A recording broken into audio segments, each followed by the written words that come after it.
Welcome to my channel. I am Simran Sahani. तो all the class 11 students आज पढ़ते हैं क्लास 11 हिस्ट्री का chapter an empire across 3 continents. Okay, तो ये बहुत ही ज़्यादा इंटरेस्टिंग चैप्टर है एंड यस, जब हम एनसीईआरटी से रीड करते हैं तो काफ़ी लेंदी लगता है चैप्टर, लैंग्वेज थोड़ी सी डिफिकल्ट लगती है, तो there is no need to worry. आज एक ही वीडियो में मैं आपको ये चैप्टर ना बिल्कुल क्रिस्टल क्लियर वाले तरीके से समझाने वाली हूँ and I am telling you ये चैप्टर बहुत इंटरेस्टिंग है।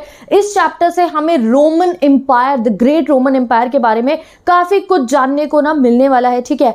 और जो है क्या क्या जानेंगे हम इस चैप्टर में, देखो हम जानेंगे रोमन एम्पायर के जो रूलर्स थे उनके बारे में, रोमन कल्चर कैसे उस समय पे चला करता था, उस समय में मैरिजेस कैसे होती थी, फैमिली सिस्टम कैसे होता था। और रोमन एम्पायर में आपने कई बार देखा होगा, जब हम देखो ऐसे हिस्टोरिकल शोज देखते हैं तो आपने देखा है स्लेव्स दिखाते हैं, जहाँ पे हमें उन्हें देख के ना काफ़ी बुरा लगता है, सिंपैथी फील होती है कि क्यों पुराने ज़माने में ऐसा किया जाता था कि कुछ लोगों के साथ ऐसा व्यवहार होता था। तो वो चीज़ हम देखेंगे कि कैसे स्लेव्स के साथ रोमन एम्पायर में व्यवहार करा जाता था, रोमन एम्पायर कितने एरियाज में फैला हुआ था और कैसे रोमन एम्पायर का एंड हो जाता है, ये सब हम इस चैप्टर में पढ़ने वाले हैं, ठीक है। बट पढ़ाऊंगे मैं आपको बहुत इंटरेस्टिंग वे में कि तुम्हें लगेगा जैसे तुमने कोई डॉक्यूमेंट्री देखी हो या फिर कोई इंटरेस्टिंग सी जो है आपने कुछ मूवी देखी हो related to the Roman empire, ठीक है। तो ऐसे ही पढ़ेंगे हम अपनी पूरी क्लास 11 की हिस्ट्री। आज पढ़ रहे हैं chapter 3 an empire across 3 continents, ठीक है। अब ये कौन से एम्पायर की बात हो रही है, कौन सा एम्पायर था जो 3 कॉन्टिनेंट्स तक फैला हुआ था,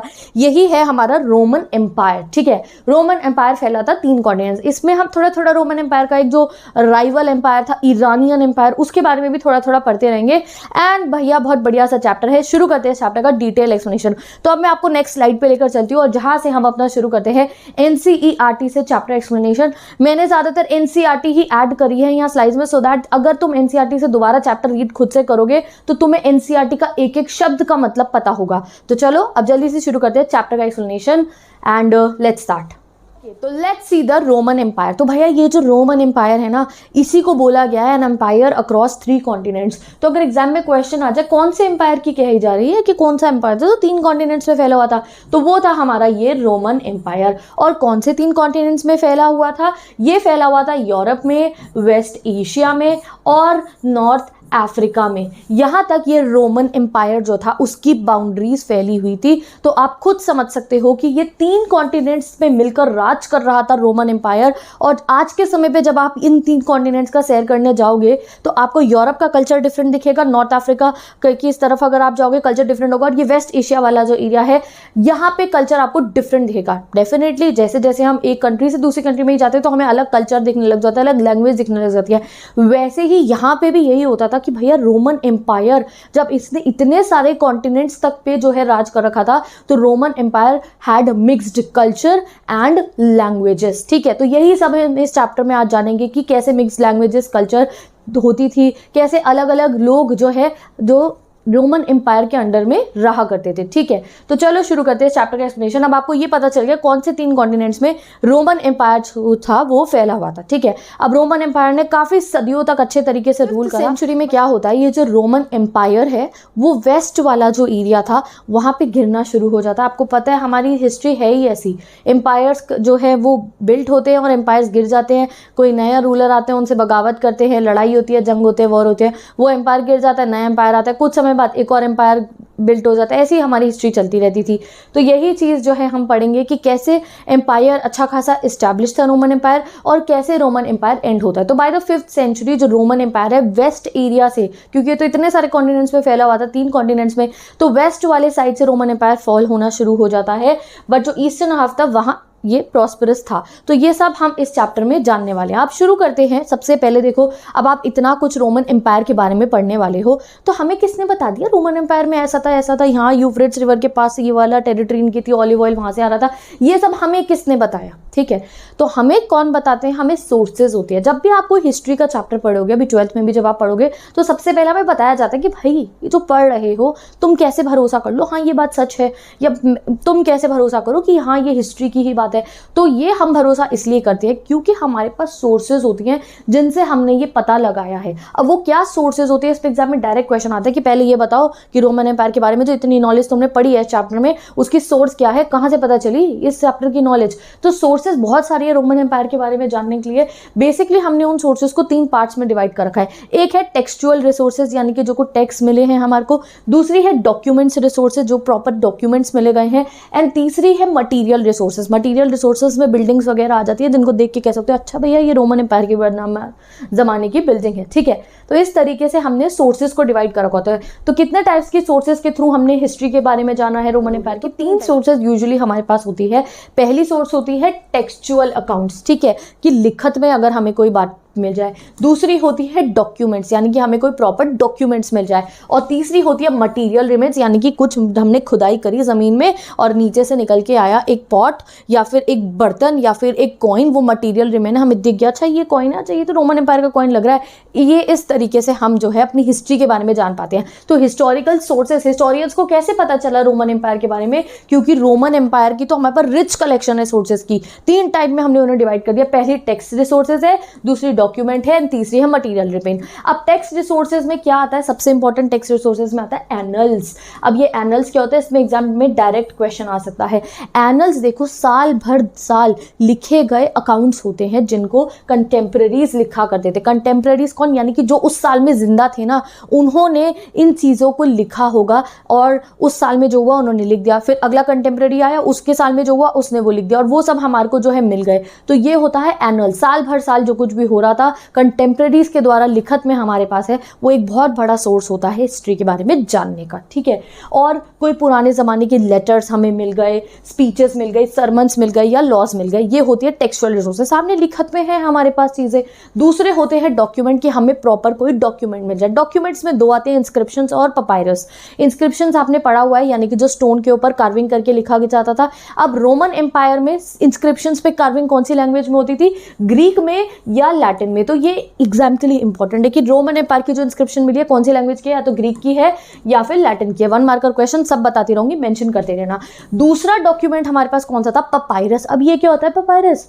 तो भाई तुम्हें याद है अभी रिसेंट चैप्टर में हमने पढ़ा था रीड के बारे में, कि रीड लाइक प्लांट होता था। वैसे ही ये पपायरस एक प्लांट होता है जो नाइल रिवर है ना, इजिप्ट के पास में जो नाइल रिवर बहती है उसके बैंक्स पे उगा करता था। तो ये पपायरस प्लांट को ना प्रोसेस करके लिखने का मटेरियल बना लिया जाता है। जैसे आज के समय में हम जो है पेपर बनाते हैं ना प्रोसेस करके, वैसे ही ये पपायरस से ना क्या बना लिया जाता था? जो लिखने के लिए जो है प्रोसेस करके मटेरियल बना लिया जाता था। यहाँ बुक में देखो फोटो भी दे रखी है पपायरस की। तो जो है ये पपायरस के ऊपर काफ़ी सारी डॉक्यूमेंट्स हमें मिली हैं। पपायरस के ऊपर क्या क्या अकाउंट्स मिले, क्या लिखा करते थे वो लोग पपायरस पे? जैसे कि कोई कॉन्ट्रैक्ट लिखा है, कोई लेटर लिखा गया है, कोई रोमन एम्पायर का ऑफिशियल डॉक्यूमेंट है, ये सब हमें पपायरस के ऊपर लिखा हुआ मिला है। तो ये एक बहुत फुल प्रूफ सोर्स है हमारे पास रोमन एम्पायर के बारे में जानने के लिए। और एक और इंटरेस्टिंग फैक्ट है, जो लोग पपायरस के ऊपर लिखा करते थे उन्हें हम कहते थे पपायरल रिमेन्स की। अगर हम बात करें तो मटीरियल रिमेन्स में हमारे पास रोमन एम्पायर के बारे में जानने के लिए क्या क्या है? मटीरियल रिमेन्स में वो चीज़ आती है जो आर्कियोलॉजिस्ट ने खुदाई करके ज़मीन से बाहर निकाली है। जैसे कि कोई कॉइन्स हो गए, कोई मोजाइक यानी कि छोटे छोटे टुकड़ों को सजा के जो पेंटिंग बनाई जाती है, और क्या है कोई पॉटरी हो गई, देखो यहाँ सब मेंशन है, बिल्डिंग हो गया, कोई मॉन्यूमेंट हो गया, वो हमारे पास मटीरियल रिमेन्स है रोमन एम्पायर के बारे में जानने के लिए। तो अब आप जान चुके हो कि जो भी आप इस चैप्टर में रोमन एम्पायर के बारे में पढ़ने वाले हो वो सब के बारे में हमने कहाँ से पता लगाया? वो सब के बारे में हमने 3 सोर्सेज से पता लगाया। एक टेक्सचुअल रिसोर्सेज है जिसमें आते हैं एनल्स, लेटर्स, सरमन्स, लॉज। दूसरे हैं डॉक्यूमेंट रिसोर्सेज जिसमें इंस्क्रिप्शन, पपायरस आते हैं। एंड तीसरे हैं मटीरियल रिसोर्सेज जिसमें क्या आएगा? मॉन्यूमेंट्स और रिमेन्स, जैसे कि coins and pottery and all that, ठीक है। तो ये सारी सोर्सेज है हमारे पास रोमन एम्पायर के बारे में जानने के लिए। तो चलो जानते हैं रोमन एम्पायर के बारे में। अब देखो जैसे ही चैप्टर शुरू होता है ना, तो उसमें आपको बता दिया गया है कि देखो हम रोमन एम्पायर के बारे में तो पढ़ेंगे ही, रोमन एम्पायर के साथ में ना ये जो पूरा टाइम पीरियड था क्राइस्ट के जन्म से लेकर 7th सेंचुरी की शुरुआत तक, इस टाइम पीरियड में सिर्फ रोमन एम्पायर ही नहीं, एक और एम्पायर भी था जो बहुत ज़्यादा स्ट्रॉन्ग था, और ये रोमन एम्पायर का राइवल एम्पायर था। कौन सा? Iranian Iranian empire. तो इस चैप्टर में मेजर फोकस हमारा रोमन एम्पायर पे रहेगा, बट कुछ कुछ बातें हम इरानियन एम्पायर के बारे में भी जानते रहेंगे, ठीक है। तो ये हमने आज पढ़ना है रोमन एम्पायर के बारे में मेनली, पर थोड़ा बहुत इरानियन एम्पायर के बारे में भी आपको पता चलता रहेगा। तो ये रोमन एम्पायर मैं तब से आपको बताया जा रही हूँ। तो सबसे पहले विजुलाइज करते हैं कि रोमन एम्पायर कहाँ पे सिचुएटेड है, कौन सी लोकेशन में रोमन एम्पायर फैला हुआ था। जैसे हमारे इंडिया में आपको पता है हमारे यहाँ इतनी सारी डायनेस्टीज थी, तो आपको डायनेस्टी को जो 6th-7th में पढ़ाया गया था तो आपको बताया जाता था गुप्ता डायनेस्टी यहाँ पे लोकेटेड थी, ये वाली डायनेस्टी यहाँ पे लोकेटेड थी, ज्योग्राफिकल लोकेशन आपको पता होती थी। वैसे ही अब सबसे पहले ये जानते हैं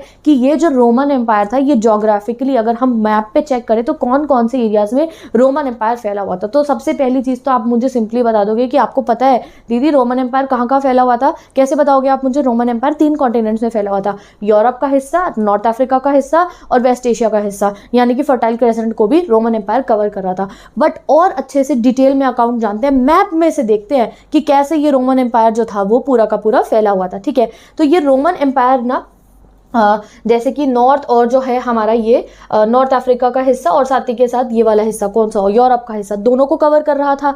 तो ये जो पूरा का पूरा एरिया है, ये जो हमारे दोनों कॉन्टिनेंट है, यूरोप कॉन्टिनेंट है, ये अफ्रीका है और यहाँ ऊपर ऊपर नॉर्थ अफ्रीका हो गया। तो ये जो दोनों कॉन्टिनेंट्स है ना, इसको एक सी यानी कि एक समुद्र जो है वो डिवाइड करता है। कौन सी सी है ये? मेडिटेरेनियन सी। और ये मेडिटेरेनियन सी को दिल बोला जाता है रोमन एम्पायर का। क्यों?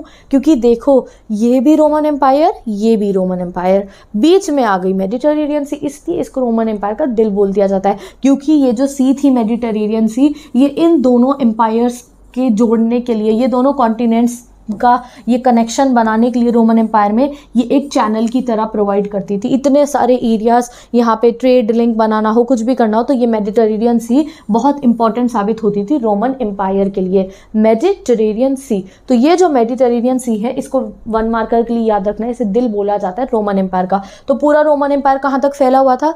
ये मेडिटेरेनियन सी कहाँ से शुरू होती है, कई बार ये भी पूछ लिया जाता है। तो मेडिटेरेनियन सी देखो यहाँ स्पेन से शुरू हुई और यहाँ सीरिया पे जाके मेडिटेरेनियन सी खत्म हो गई है, ठीक है। यहाँ ऊपर मेडिटेरेनियन सी के यूरोप है, नीचे है अफ्रीका, ठीक है। तो इस एरिया में रोमन एम्पायर रूल करा करता था। अब अगर हम रोमन एम्पायर की बात करें तो रोमन एम्पायर में नॉर्थ में 2 मेजर रिवर्स जो हैं वहाँ से इसको काफ़ी अच्छा चैनल प्रोवाइड होता था। एक है राइन रिवर, दूसरी है नॉनवे रिवर, ठीक है। और साउथ में क्या है रोमन एम्पायर के? रोमन एम्पायर के साउथ में है सहारा डेजर्ट। तो ये जोग्राफिकल लोकेशन रोमन एम्पायर की आपको पता होनी चाहिए। तो ये रोमन एम्पायर की जोग्राफिकल लोकेशन आपको पता चल गई। एक बार मैं आपको नोट्स में भी दिखा देती हूँ कि ये जो रोमन एम्पायर है इसके बीच में से बहती हुई जाती थी मेडिटेरेनियन सी, और इस मेडिटेरेनियन सी के नॉर्थ में और साउथ में दोनों ही एरियाज में बढ़िया तरीके से रोमन एम्पायर रूल करा था। रोमन एम्पायर के नॉर्थ में जो है 2 बड़ी बड़ी रिवर्स है, कौन कौन सी? राइन और डॉनबे। और साथ ही के साथ रोमन एम्पायर के साउथ में क्या है? सहारा डेजर्ट है। और इस वास्ट स्ट्रेच को हम क्या कहते हैं? रोमन एम्पायर कहते हैं। इस पूरे एरिया में रोमन एम्पायर फैला हुआ था, समझ गए। अब रोमन एम्पायर के बारे में तो इतना कुछ जान लिया, तो थोड़ा सा जान लेते हैं रोमन एम्पायर के राइवल एम्पायर इरानियन एम्पायर के बारे में भी, कि इरानियन एम्पायर कहाँ कहाँ पे लोकेटेड था। तो देखो इरानियन एम्पायर की अगर मैं आपको बात बताऊँ तो इरानियन एम्पायर मिडिल ईस्ट में लोकेटेड ज़्यादा था। यूफ्रेट्स रिवर के वेस्ट से अफगानिस्तान तक, आप इस मैप में देखो, यूफ्रेट्स रिवर के वेस्ट से अफगानिस्तान के एरिया में इरानियन एम्पायर लोकेटेड था। इरानियन एम्पायर के जो अगर आप नॉर्थ एरिया में देखोगे तो कैस्पियन सी आती है और साउथ में आ रही है रेड सी, ये एरिया में इरानियन एम्पायर लोकेटेड था। तो ये हमें समझ में आ गया, ये 2 पावरफुल किंगडम्स थे, इतने सारे एरिया को इन्होंने कवर कर रखा था। और ये जो चाइना वाले थे ना, ये इस चीज़ को क्या बोलते थे? चाइना, ठीक है। ता चाइना, उनके लिए ता चाइना मतलब क्या था? वेस्ट, क्योंकि चाइना के लिए ये रीजन कहाँ पड़ा है? वेस्ट में। हमारे लिए ये रीजन कहाँ पड़ा है? वेस्ट में। वैसे ही तो इस जमाने में चाइना इस चीज को क्या बोलता था? ता चाइना। तो 1 मार्कर के लिए मैं आपको सब कुछ कवर कराती रहूंगी। तो अब आपको बहुत अच्छे से आपके माइंड में बहुत क्लियर हो गया कि कहाँ कहाँ पे रोमन एम्पायर लोकेटेड था। अब ये रोमन एम्पायर ने जितनी सदियों तक रूल करा उसको हम 2 पार्ट में डिवाइड कर देते हैं, अर्ली रोमन एम्पायर और late Roman empire. Early Roman empire कौन सी सदी तक चलता है? अर्ली रोमन एम्पायर 3री सदी तक चलता है, 3rd सेंचुरी तक, और उससे आगे का हम लेट रोमन एम्पायर में पढ़ते हैं। तो अब गाइस आपको बेसिकली चैप्टर में धीरे धीरे रोमन और इरानियन एम्पायर के बीच का ना डिफरेंस बता रखा है। देखो सबसे पहला डिफरेंस मैं आपको बताती हूँ रोमन और इरानियन एम्पायर में क्या था। रोमन एम्पायर का कल्चर बहुत डाइवर्स था। कल्चर डाइवर्स क्यों होगा? खुद कॉमन सेंस लगाओ भाई, ये रोमन एम्पायर तो 3 कॉन्टिनेंट्स पे ऑलमोस्ट जो है रूल कर रहा था, नॉर्थ अफ्रीका भी, यूरोप भी और वेस्ट एशिया का भी रीजन।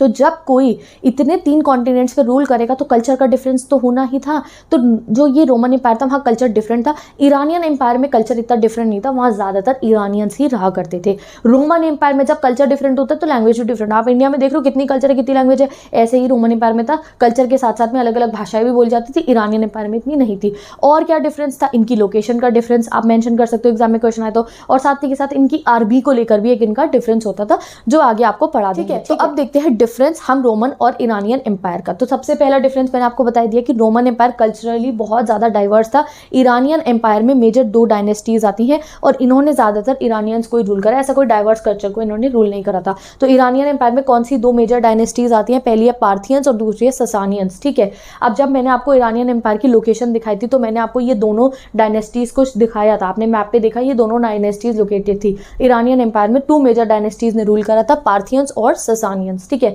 इनके बारे में हम चैप्टर में आगे जानते रहेंगे। अब ये जो रोमन एम्पायर था इसको ना एक मोजाइक बोला जाता है, Mosaic of different colour. Mosaic पता है आपको क्या होता है, जब छोटे छोटे टुकड़ों से किसी चीज़ को सजाया जाता है ना, वैसे ही मोजाइक में ये हमारा रोमन एम्पायर का कल्चर था। अलग अलग कल्चर मिक्स हो रखे थे, जैसे हमारे इंडिया में वी आर हैविंग ना different different cultures, Bengali, Punjabi, Gujarati, वैसे ही ये रोमन एम्पायर में भी डिफरेंट डिफरेंट कल्चर्स होते थे। और डिफरेंट कल्चर से तो डाइवर्सिटी रोमन एम्पायर में बहुत ज़्यादा थी। ठीक है, देखो कि कैसे रोमन एम्पायर चलता होगा कि टेरिटरी इतनी दूर दूर, इतने अलग अलग कल्चर, इतनी अलग अलग भाषा बोलने वाले लोग, तब भी एक ही एम्पायर उन्हें रूल कर रहा था, एक ही एम्पायर के अंडर में वो रह रहे थे। ये काफ़ी एक अलग सी बात है। अब यहाँ पे हमें रोमन एम्पायर में बोले जाने वाली भाषाओं के बारे में बता रखा है, ये हम शॉर्ट क्वेश्चन के लिए प्रिपेयर करते हैं। Many languages were spoken in the Roman empire. ठीक है, अगर हम मेजर लैंग्वेजेस के बारे में देखें, जो एडमिनिस्ट्रेशन, जो कागजी कानून काम के लिए यूज़ होती थी, वो थी लैटिन और ग्रीक। ज़्यादातर लैटिन और ग्रीक ही यूज़ हुआ करती थी रोमन एम्पायर में। हमने मेजर लैंग्वेजेस पढ़ ली हैं।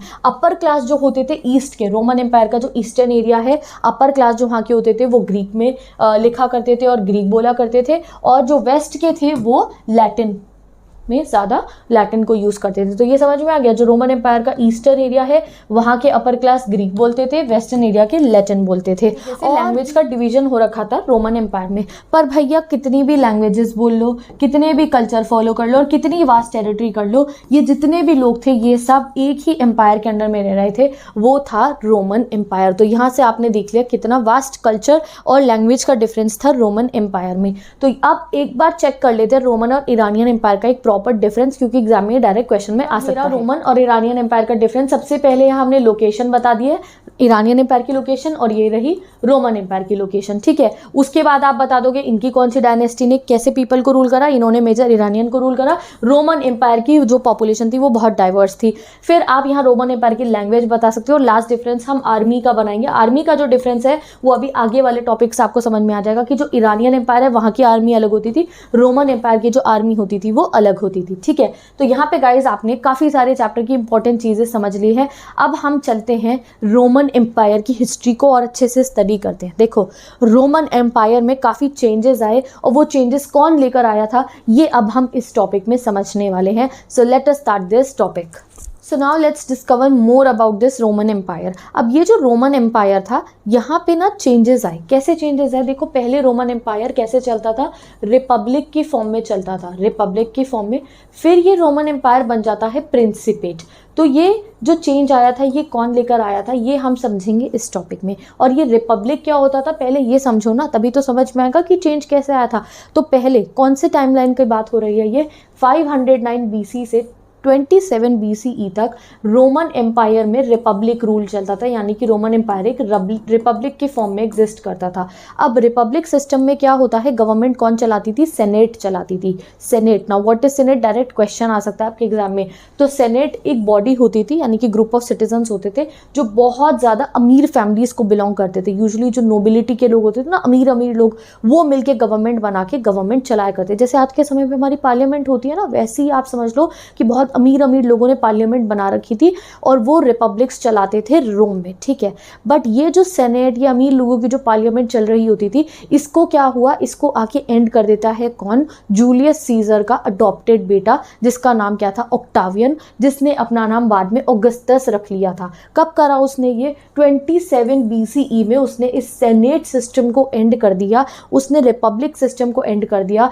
और एक नया सिस्टम चलाया जिसको क्या बोला गया, प्रिंसिपेट। किसने करा था ओवरथ्रो? ऑक्टावियन ने करा था। ऑक्टावियन एक गोद लिया बेटा था किसका? जूलियस सीजर का, जिसने बाद में अपना नाम क्या कर लिया था? ऑगस्टस। अब जब ऑक्टावियन ने प्रिंसिपेट सिस्टम चला दिया तब भी सेनेट एग्जिस्ट तो करती थी, बट वो वाले अब जो है पावर सेनेट के पास नहीं थी, बट फिर भी सेनेट काफ़ी पावरफुल हुआ। यहाँ तक चैप्टर समझ गए होंगे। हमने कितनी सारी बातें रोमन एम्पायर के बारे में जान ली है। रोमन एम्पायर की हिस्ट्री हमें कैसे पता चली, रोमन एम्पायर की लोकेशन क्या है, और रोमन और ईरानियन एम्पायर का की डिफरेंस। फिर आपने अभी अभी जाना कि रोमन एम्पायर जो है वहाँ पहले रिपब्लिक सिस्टम चलता था, जहाँ पे सेनेट जो बहुत अमीर लोगों की एक बॉडी होती थी वो गवर्नमेंट चलाती थी। बट वो जो सेनेट सिस्टम है उसको अबॉलिश कौन कर देता है? जूलियस सीजर का अडॉप्टेड बेटा ऑक्टावियन, और वो लेकर आता है एक प्रिंसिपेट सिस्टम। तो अब हम डिस्कस करेंगे इस प्रिंसिपेट सिस्टम के बारे में।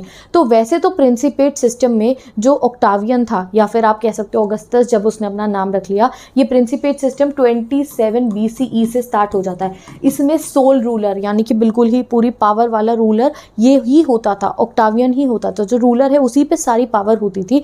बट सेनेट को रिस्पेक्ट देने के लिए, क्योंकि सेनेट भैया वेल्दी वाले लोग थे, सेनेट को रिस्पेक्ट देने के लिए ये ऑक्टावियन ने क्या करा? इसने क्या कहा? मैं कौन हूँ? मैं प्रिंसेप रहूंगा, यानी कि मैं ये पूरे के पूरे रोमन एम्पायर का लीडिंग सिटीजन रहूंगा, मैं कोई एब्सोल्यूट रूलर नहीं हूँ। ठीक है, तो ये बात हमें बताई गई है कि कैसे सेनेट को रिस्पेक्ट देने के लिए जब प्रिंसिपेट सिस्टम बना तो जो है ये क्या बोला गया कि ये ऑक्टावियन कौन है? ये प्रिंसेप है, यानी कि लीडिंग सिटीजन है पूरे रोमन एम्पायर का, ये एब्सोल्यूट रूलर नहीं है। ये सिर्फ कहने की बात थी, सारी की सारी पावर तो इसी के पास होती थी, रोमन एम्पायर के एम्परर के पास या ऑक्टावियन के पास। बट कहने के लिए ये क्या कहते थे कि ये प्रिंसिप है, जिससे सेनेट को बुरा ना लगे, क्योंकि senate, even though senate system चला गया था, रिपब्लिक सिस्टम हट गया था, बट फिर भी सेनेट जो है वो काफ़ी पावरफुल रहते थे पूरे रोमन एम्पायर में। क्यों रहते थे? क्योंकि देखो ये सेनेट जो थे ये पढ़े लिखे अमीर वेल्दी लोग थे, और ये सेनेट ही थे जो जिसके बारे में भी जितने हमें टेक्सचुअल अकाउंट्स मिले ना रोमन एम्पायर के बारे में, लिखत में जो कुछ भी मिला है वो सब सेनेट्स के द्वारा ही लिखा गया है। तो पढ़े लिखे कौन थे? सेनेट वाले थे। तो पढ़े लिखे लोग ही तो लिख के इन लोगों की हिस्ट्री हमें बता रहे थे। तो यूजुअली ये मेंशन हमने देखा है कि जितनी भी हमारे को ऐसे टेक्सचुअल रिसोर्सेज मिली है ना, जो सेनेट के साथ राजा अच्छा हुआ करता था उसके बारे में तो सेनेट अच्छी बातें लिख देती थी, जो राजा सेनेट के साथ थोड़ा ब्रूटल होता था उसके बारे में सेनेट अच्छी बातें नहीं लिखती। तो इसलिए हर कोई जो राजा हुआ करता था, रोमन एम्पायर जो भी होते थे, वो सेनेट के साथ अपने अच्छे जो है एक तरीके से आप कह सकते हो कोशिश करते थे रिलेशंस रखने की, कि तभी वो उनके बारे में अच्छी बातें जो है हिस्ट्री में मेंशन करने वाली थी। तो इट वाज क्लियर कि जो एम्परर होगा रोमन एम्पायर का उसे जज करा जाता था कि वो कैसे सेनेट के साथ डील कर रहा है। वर्स्ट एम्परर वो होता था जो सेनेटोरियल क्लास को जो है अच्छे से बिहेव नहीं करता था, और सबसे अच्छा वो होता था जो सेनेटोरियल क्लास से अच्छा बिहेव करता था। अब ये सेनेट वाले हमेशा क्या चाहते रहते थे कि भैया रिपब्लिक के डेज आ जाए, रिपब्लिक के डेज आ जाए, क्योंकि जब रिपब्लिक के डेज थे तो सेनेट के पास सारी पावर होती थी। बट ऐसा होना पॉसिबल नहीं था। क्यों? क्योंकि एम्परर और सेनेट के साथ में एक और इम्पॉर्टेंट की रोल प्ले करता था एक और इंस्टीट्यूशन रोमन एम्पायर को चलाने में। अब ये रोमन एम्पायर को ना 3 इंस्टीट्यूशन मिलके चलाते थे। पहला होता था हमारा सेनेट, सेनेट से पावर गई एम्परर के पास में, और इनके साथ में एक और मेजर इंस्टीट्यूशन था आर्मी। और आर्मी किसी पे डिपेंडेंट नहीं होती थी, आर्मी पे तो इनको खर्चा ही करना होता था। तो ये आर्मी जिसके साथ होती थी वो ज़्यादा पावरफुल। अगर एम्परर के साथ आर्मी है तो एम्परर पावरफुल, अगर सेनेट चाहता था कि आर्मी मेरे साथ हो जाए तो मैं पावरफुल हो जाऊं, बट आर्मी कभी सेनेट के साथ होती नहीं थी। हम रोमन एम्पायर की आर्मी के बारे में ओके गाइस, तो अब डिटेल में जानते हैं कि रोमन एम्पायर की आर्मी के बारे में। एंड यू नो ये रोमन एम्पायर की आर्मी इतनी ज़्यादा पावरफुल हुआ करती थी कि अगर आर्मी जो है एम्परर का सपोर्ट कर रही होती थी तो एम्परर टिके रहते थे। अगर आर्मी में इंस्टेबिलिटी आती थी तो कई बार ऐसा होता था कि एम्परर की भी जो है वो भी गद्दी, उनकी भी भैया शासन वो भी सही से नहीं कर पाते थे। तो इतनी ज़्यादा इंपॉर्टेंट होती थी हमारी रोमन एम्पायर की आर्मी। अब इससे पहले कि मैं आपको रोमन एम्पायर की आर्मी के बारे में डिटेल्स दूं, एक बार जान लेते हैं इनके दुश्मन एम्पायर ईरानियन एम्पायर की आर्मी के बारे में, क्योंकि आपके एग्जाम में ईरानियन और रोमन एम्पायर का जो है डिफ्रेंसिएशन आ सकता है, तो इसलिए आर्मी का डिफरेंस लिखना इंपॉर्टेंट है। अब यहाँ पे हमें बताया गया है कि देखो ईरानियन एम्पायर की जो आर्मी थी वो कॉन्स्क्रिप्टेड आर्मी होती थी, यानी कि एक ऐसी आर्मी जहाँ पे लोगों को ज़बरदस्ती भर्ती कराया जाता है। यहाँ ऊपर देख सकते हो आप, कॉन्स्क्रिप्टेड मतलब यानी कि एक ऐसी आर्मी जहाँ पे जो है लोगों को फोर्स से यानी कि ज़बरदस्ती भर्ती कराया जाता है। पर्टिकुलरली एक ग्रुप होता है, वहाँ के लोगों को कहा जाता है कि आपको जो है आर्मी में सर्विसेज देनी ही है। तो ये डिफरेंस याद रखना, ठीक है। अब ये डिफरेंस देख लिया, अब आते हैं वापस अपनी रोमन एम्पायर की आर्मी में। रोमन एम्पायर की आर्मी बहुत ही ज़्यादा पावरफुल होती थी। याद रखना, रोमन एम्पायर की आर्मी 25 सालों के लिए ज़्यादातर जो है कम से कम यहाँ पे जो है आर्मी में लोग सर्व किया करते थे। इनको रेगुलर जो है पे भी मिलती थी अपनी, यानी कि अपनी अपनी सैलरी मिला करती थी। अगर हम बात करेगा इसकी, धीरे धीरे रोमन एम्पायर की ये जो आर्मी थी तो इसकी स्ट्रेंथ बहुत ज़्यादा बढ़ जाती है। यहाँ पे आपको बता रखा है कि 4th सेंचुरी तक, अगर हम 1st century, 2nd century, 3rd, 4th century तक अगर हम देखें तो रोमन एम्पायर की आर्मी की स्ट्रेंथ टोटल कितनी हो गई थी? 6 लाख लोग रोमन एम्पायर की आर्मी का मेंबर थे। तो अगर इतनी ज़्यादा जो है स्ट्रेंथ हो गई थी ना रोमन एम्पायर की आर्मी की, तो इससे क्या हुआ, रोमन एम्पायर में आर्मी की इन्फ्लुएंस बहुत बढ़ गई। क्यों? क्योंकि देखो ये एक बहुत बड़ी बॉडी बन गई थी आर्मी।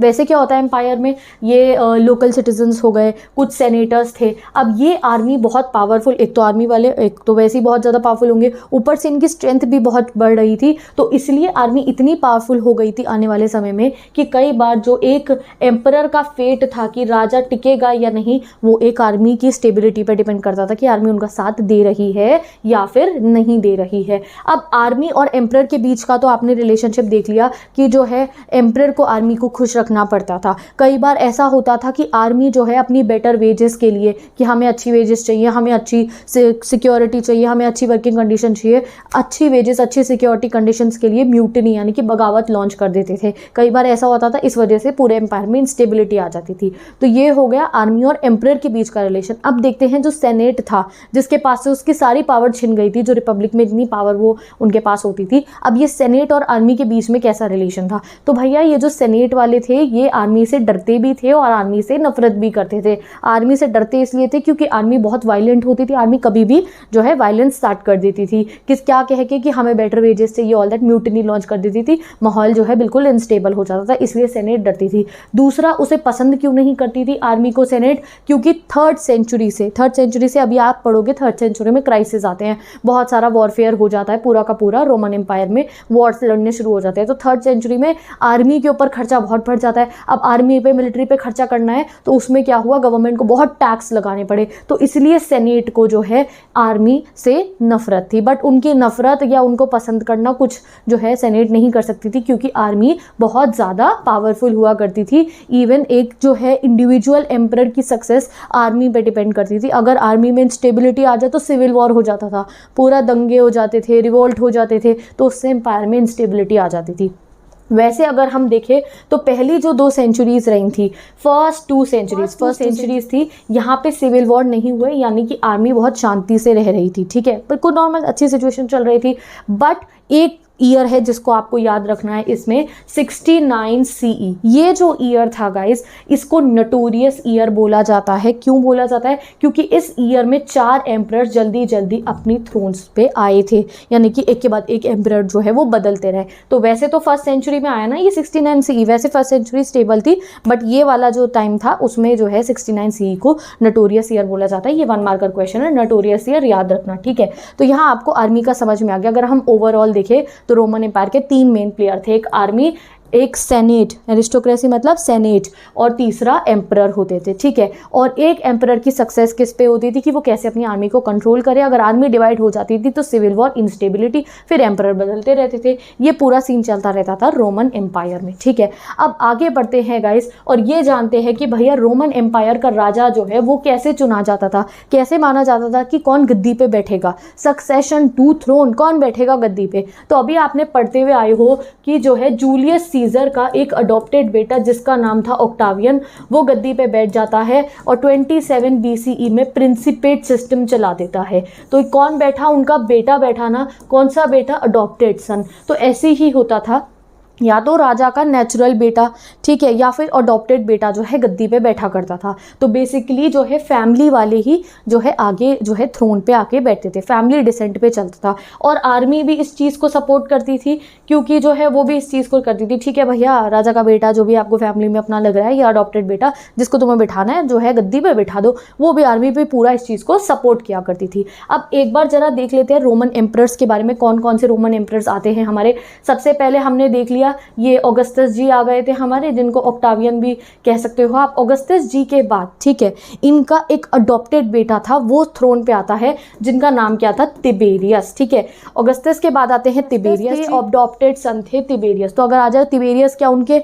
नेचुरल सन थे? नहीं, वो उनके अडॉप्टेड सन थे ऑगस्टस के। जैसे ऑगस्टस जूलियस सीजर के अडॉप्टेड थे ना, वैसे तिबेरियस इनके अडॉप्टेड सन थे। ठीक है, तो इस तरीके से स्मूथ ट्रांजिशन होता रहता था। ठीक है, अब गाइस ये देखो आप, जो फर्स्ट 2 सेंचुरीज थी, यानी कि पहली 2 सेंचुरीज जो थी हमारे रोमन एम्पायर की, उस समय पे वॉरफेयर एक्सटर्नल इतना नहीं था, यानी कि रोमन एम्पायर बाहर दूसरे जो है एम्पायर्स हैं उनके साथ इतना लड़ाई झगड़ा नहीं कर रहा था।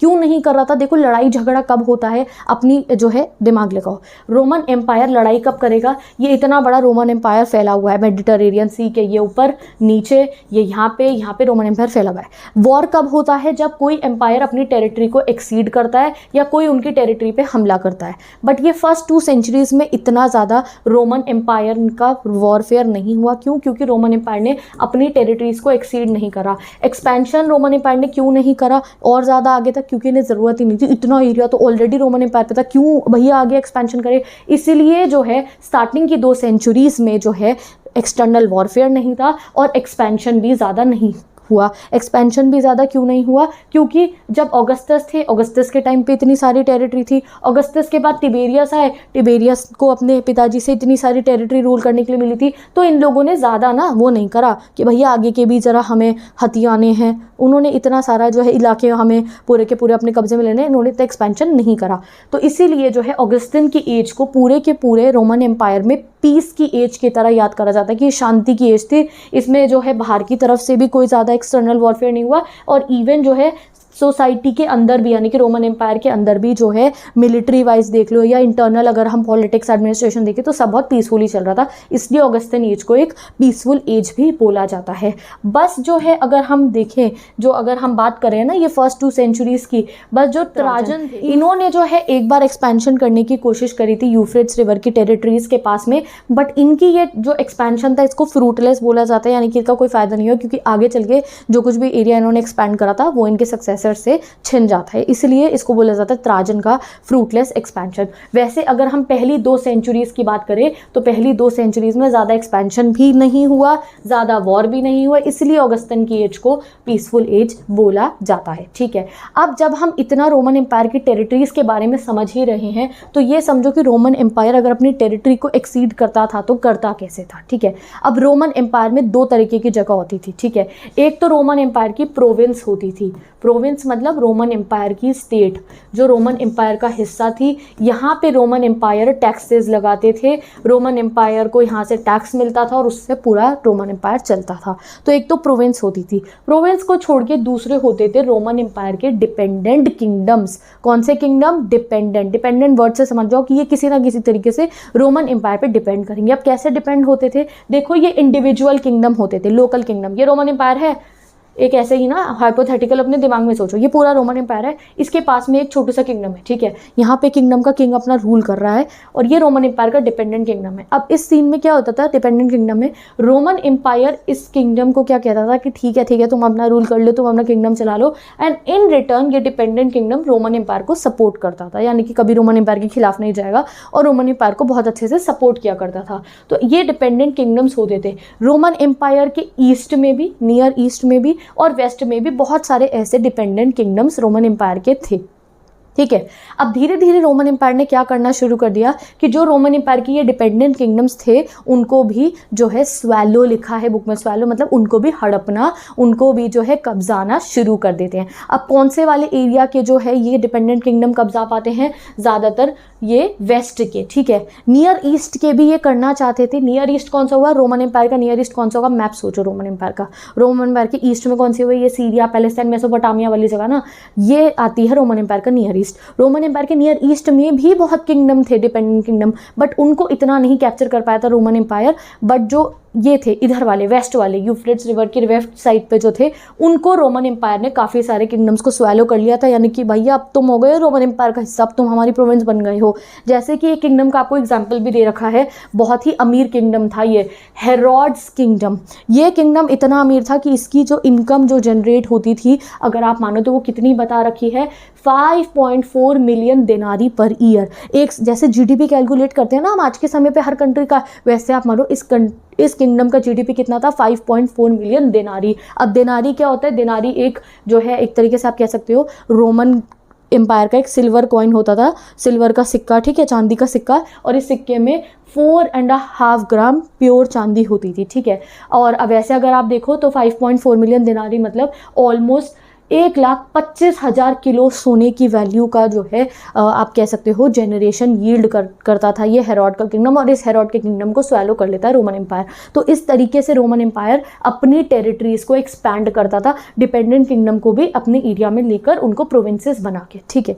यहाँ तक समझ में आ गया, आगे मूव करते हैं। अब हम रोमन एम्पायर के बारे में और अच्छे से जानेंगे कि रोमन एम्पायर चलो डिपेंडेंट किंगडम्स को तो अपनी टेरिटरी बना ही रहा था, बट रोमन एम्पायर की जो अपनी टेरिटरी थी वहाँ पे क्या सिस्टम चलता था। तो जितना भी रोमन एम्पायर था उसमें से इटली को छोड़ के जितने भी एरिया थे रोमन एम्पायर में, जितनी भी टेरिटरीज रोमन एम्पायर में आती थी, वहाँ सब पे रोमन एम्पायर टैक्सेस लगाता था। अब वो टैक्स कैसे लगाता था आगे पढ़ेंगे, बट जो है यहाँ समझो आप, सेकेंड सेंचुरी में अगर एग्जाम में क्वेश्चन है कब रोमन एम्पायर अपनी पीक पर था, तो सेकेंड सेंचुरी में रोमन एम्पायर अपनी पीक पर था। क्यों था? क्योंकि सेकेंड सेंचुरी में रोमन एम्पायर ने काफ़ी सारे एरियाज को कॉन्कर कर लिया था, जैसे कि स्कॉटलैंड टू आर्मीनिया। मैप खोलो, ठीक है, रोमन एम्पायर का स्कॉटलैंड वाला एरिया देखो, आर्मीनिया तक रोमन एम्पायर कैप्चर कर चुका था।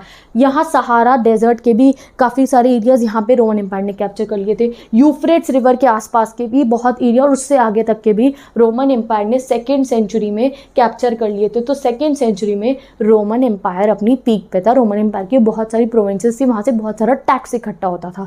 अब मैं आपको कह रही हूँ कि ये रोमन एम्पायर का टैक्स इकट्ठा होता था, तो भैया एम्परर तो एक था, गवर्नमेंट कोई नहीं थी, तो इतना टैक्स इकट्ठा करता कौन था? इतना बड़ा किंगडम का जो है एडमिनिस्ट्रेशन कैसे, आज हमारी सरकार कैसे चलती है आपने देखा है, हमारे पे अपनी सेंट्रल गवर्नमेंट भी है, स्टेट गवर्नमेंट भी है, हमारी जो है अगर आप सिटी में देखोगे म्यूनसिपैलिटी होती है, म्यूनिसिपल कॉर्पोरेशन होती है, अगर आप विलेज में रहते हो आपकी पंचायत होती होगी। तो अभी के समय में ऐसा एडमिनिस्ट्रेशन चलता है। तब तो ये इतना बड़ा किंगडम था, तब एडमिनिस्ट्रेशन कैसे चलते होंगे? तो तब भी कोई ना कोई साधन जरूर होता था, जिसके बारे में अब हम समझते हैं कि कैसे जो ये एम्परर है टैक्स लेते थे, ठीक है, ये प्रोविंसेस से टैक्स लेते थे। टैक्स लेता कौन था? एम्परर। क्या घर जाकर टैक्स लेकर आता था? नहीं। ये समझो आप कि कैसे एम्परर्स जो थे वो बिना गवर्नमेंट के होते हुए भी जो है टैक्सेस कैसे लीव करा करते थे, ठीक है। तो यही चीज़ अब हमें समझनी है कि कैसे जो है एम्परर इतनी वास्ट एस्टेट्स को कंट्रोल करते थे, टैक्सेस कैसे लीव करते थे।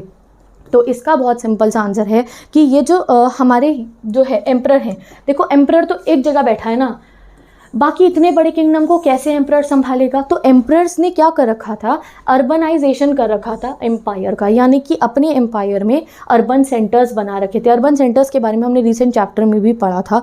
तो रोमन एम्पायर में बहुत सारे अर्बन सेंटर्स थे, जिनमें से 3 के बारे में हमें बहुत डिटेल में बताया गया है। स्पेशली कौन से? Carthage, Alexandria and Antioch. Antioch मैं थोड़ा सा प्रोनाउंस नहीं कर पाती हूँ ठीक से, ठीक है। तो कार्थेज, एलेक्जेंड्रिया और एंटियोक, ये 3 जो है अगर आप देखोगे ये अर्बन सेंटर्स हैं, और ये तीनों मेडिटेरेनियन सी के किनारे पे लोकेटेड हैं। तो ये अर्बन सेंटर्स का काम होता था कि ये अपने आसपास के एरिया से जो है पूरा का पूरा टैक्स लीव करेंगे। पूरा स्मूथ जो तरीके से एडमिनिस्ट्रेशन रन करता था ना रोमन एम्पायर का, वो इन अर्बन सेंटर्स से करता था। ये तो 3 के बारे में हमें अर्बन सेंटर बता रखा है ना, ऐसे बहुत सारे अर्बन सेंटर्स रोमन एम्पायर में थे जो अपने आसपास के एरिया से टैक्स लीव करते थे, और पूरा रोमन एम्पायर बढ़िया तरीके से चलता था। तभी ये जो रोमन एम्पायर के जो ये अर्बन सेंटर्स होते थे, अर्बनाइजेशन वाले एम्पायर होते थे, इनको बेडरॉक बोला जाता था रोमन एम्पायर का। यही तो चला रहे थे, ठीक है।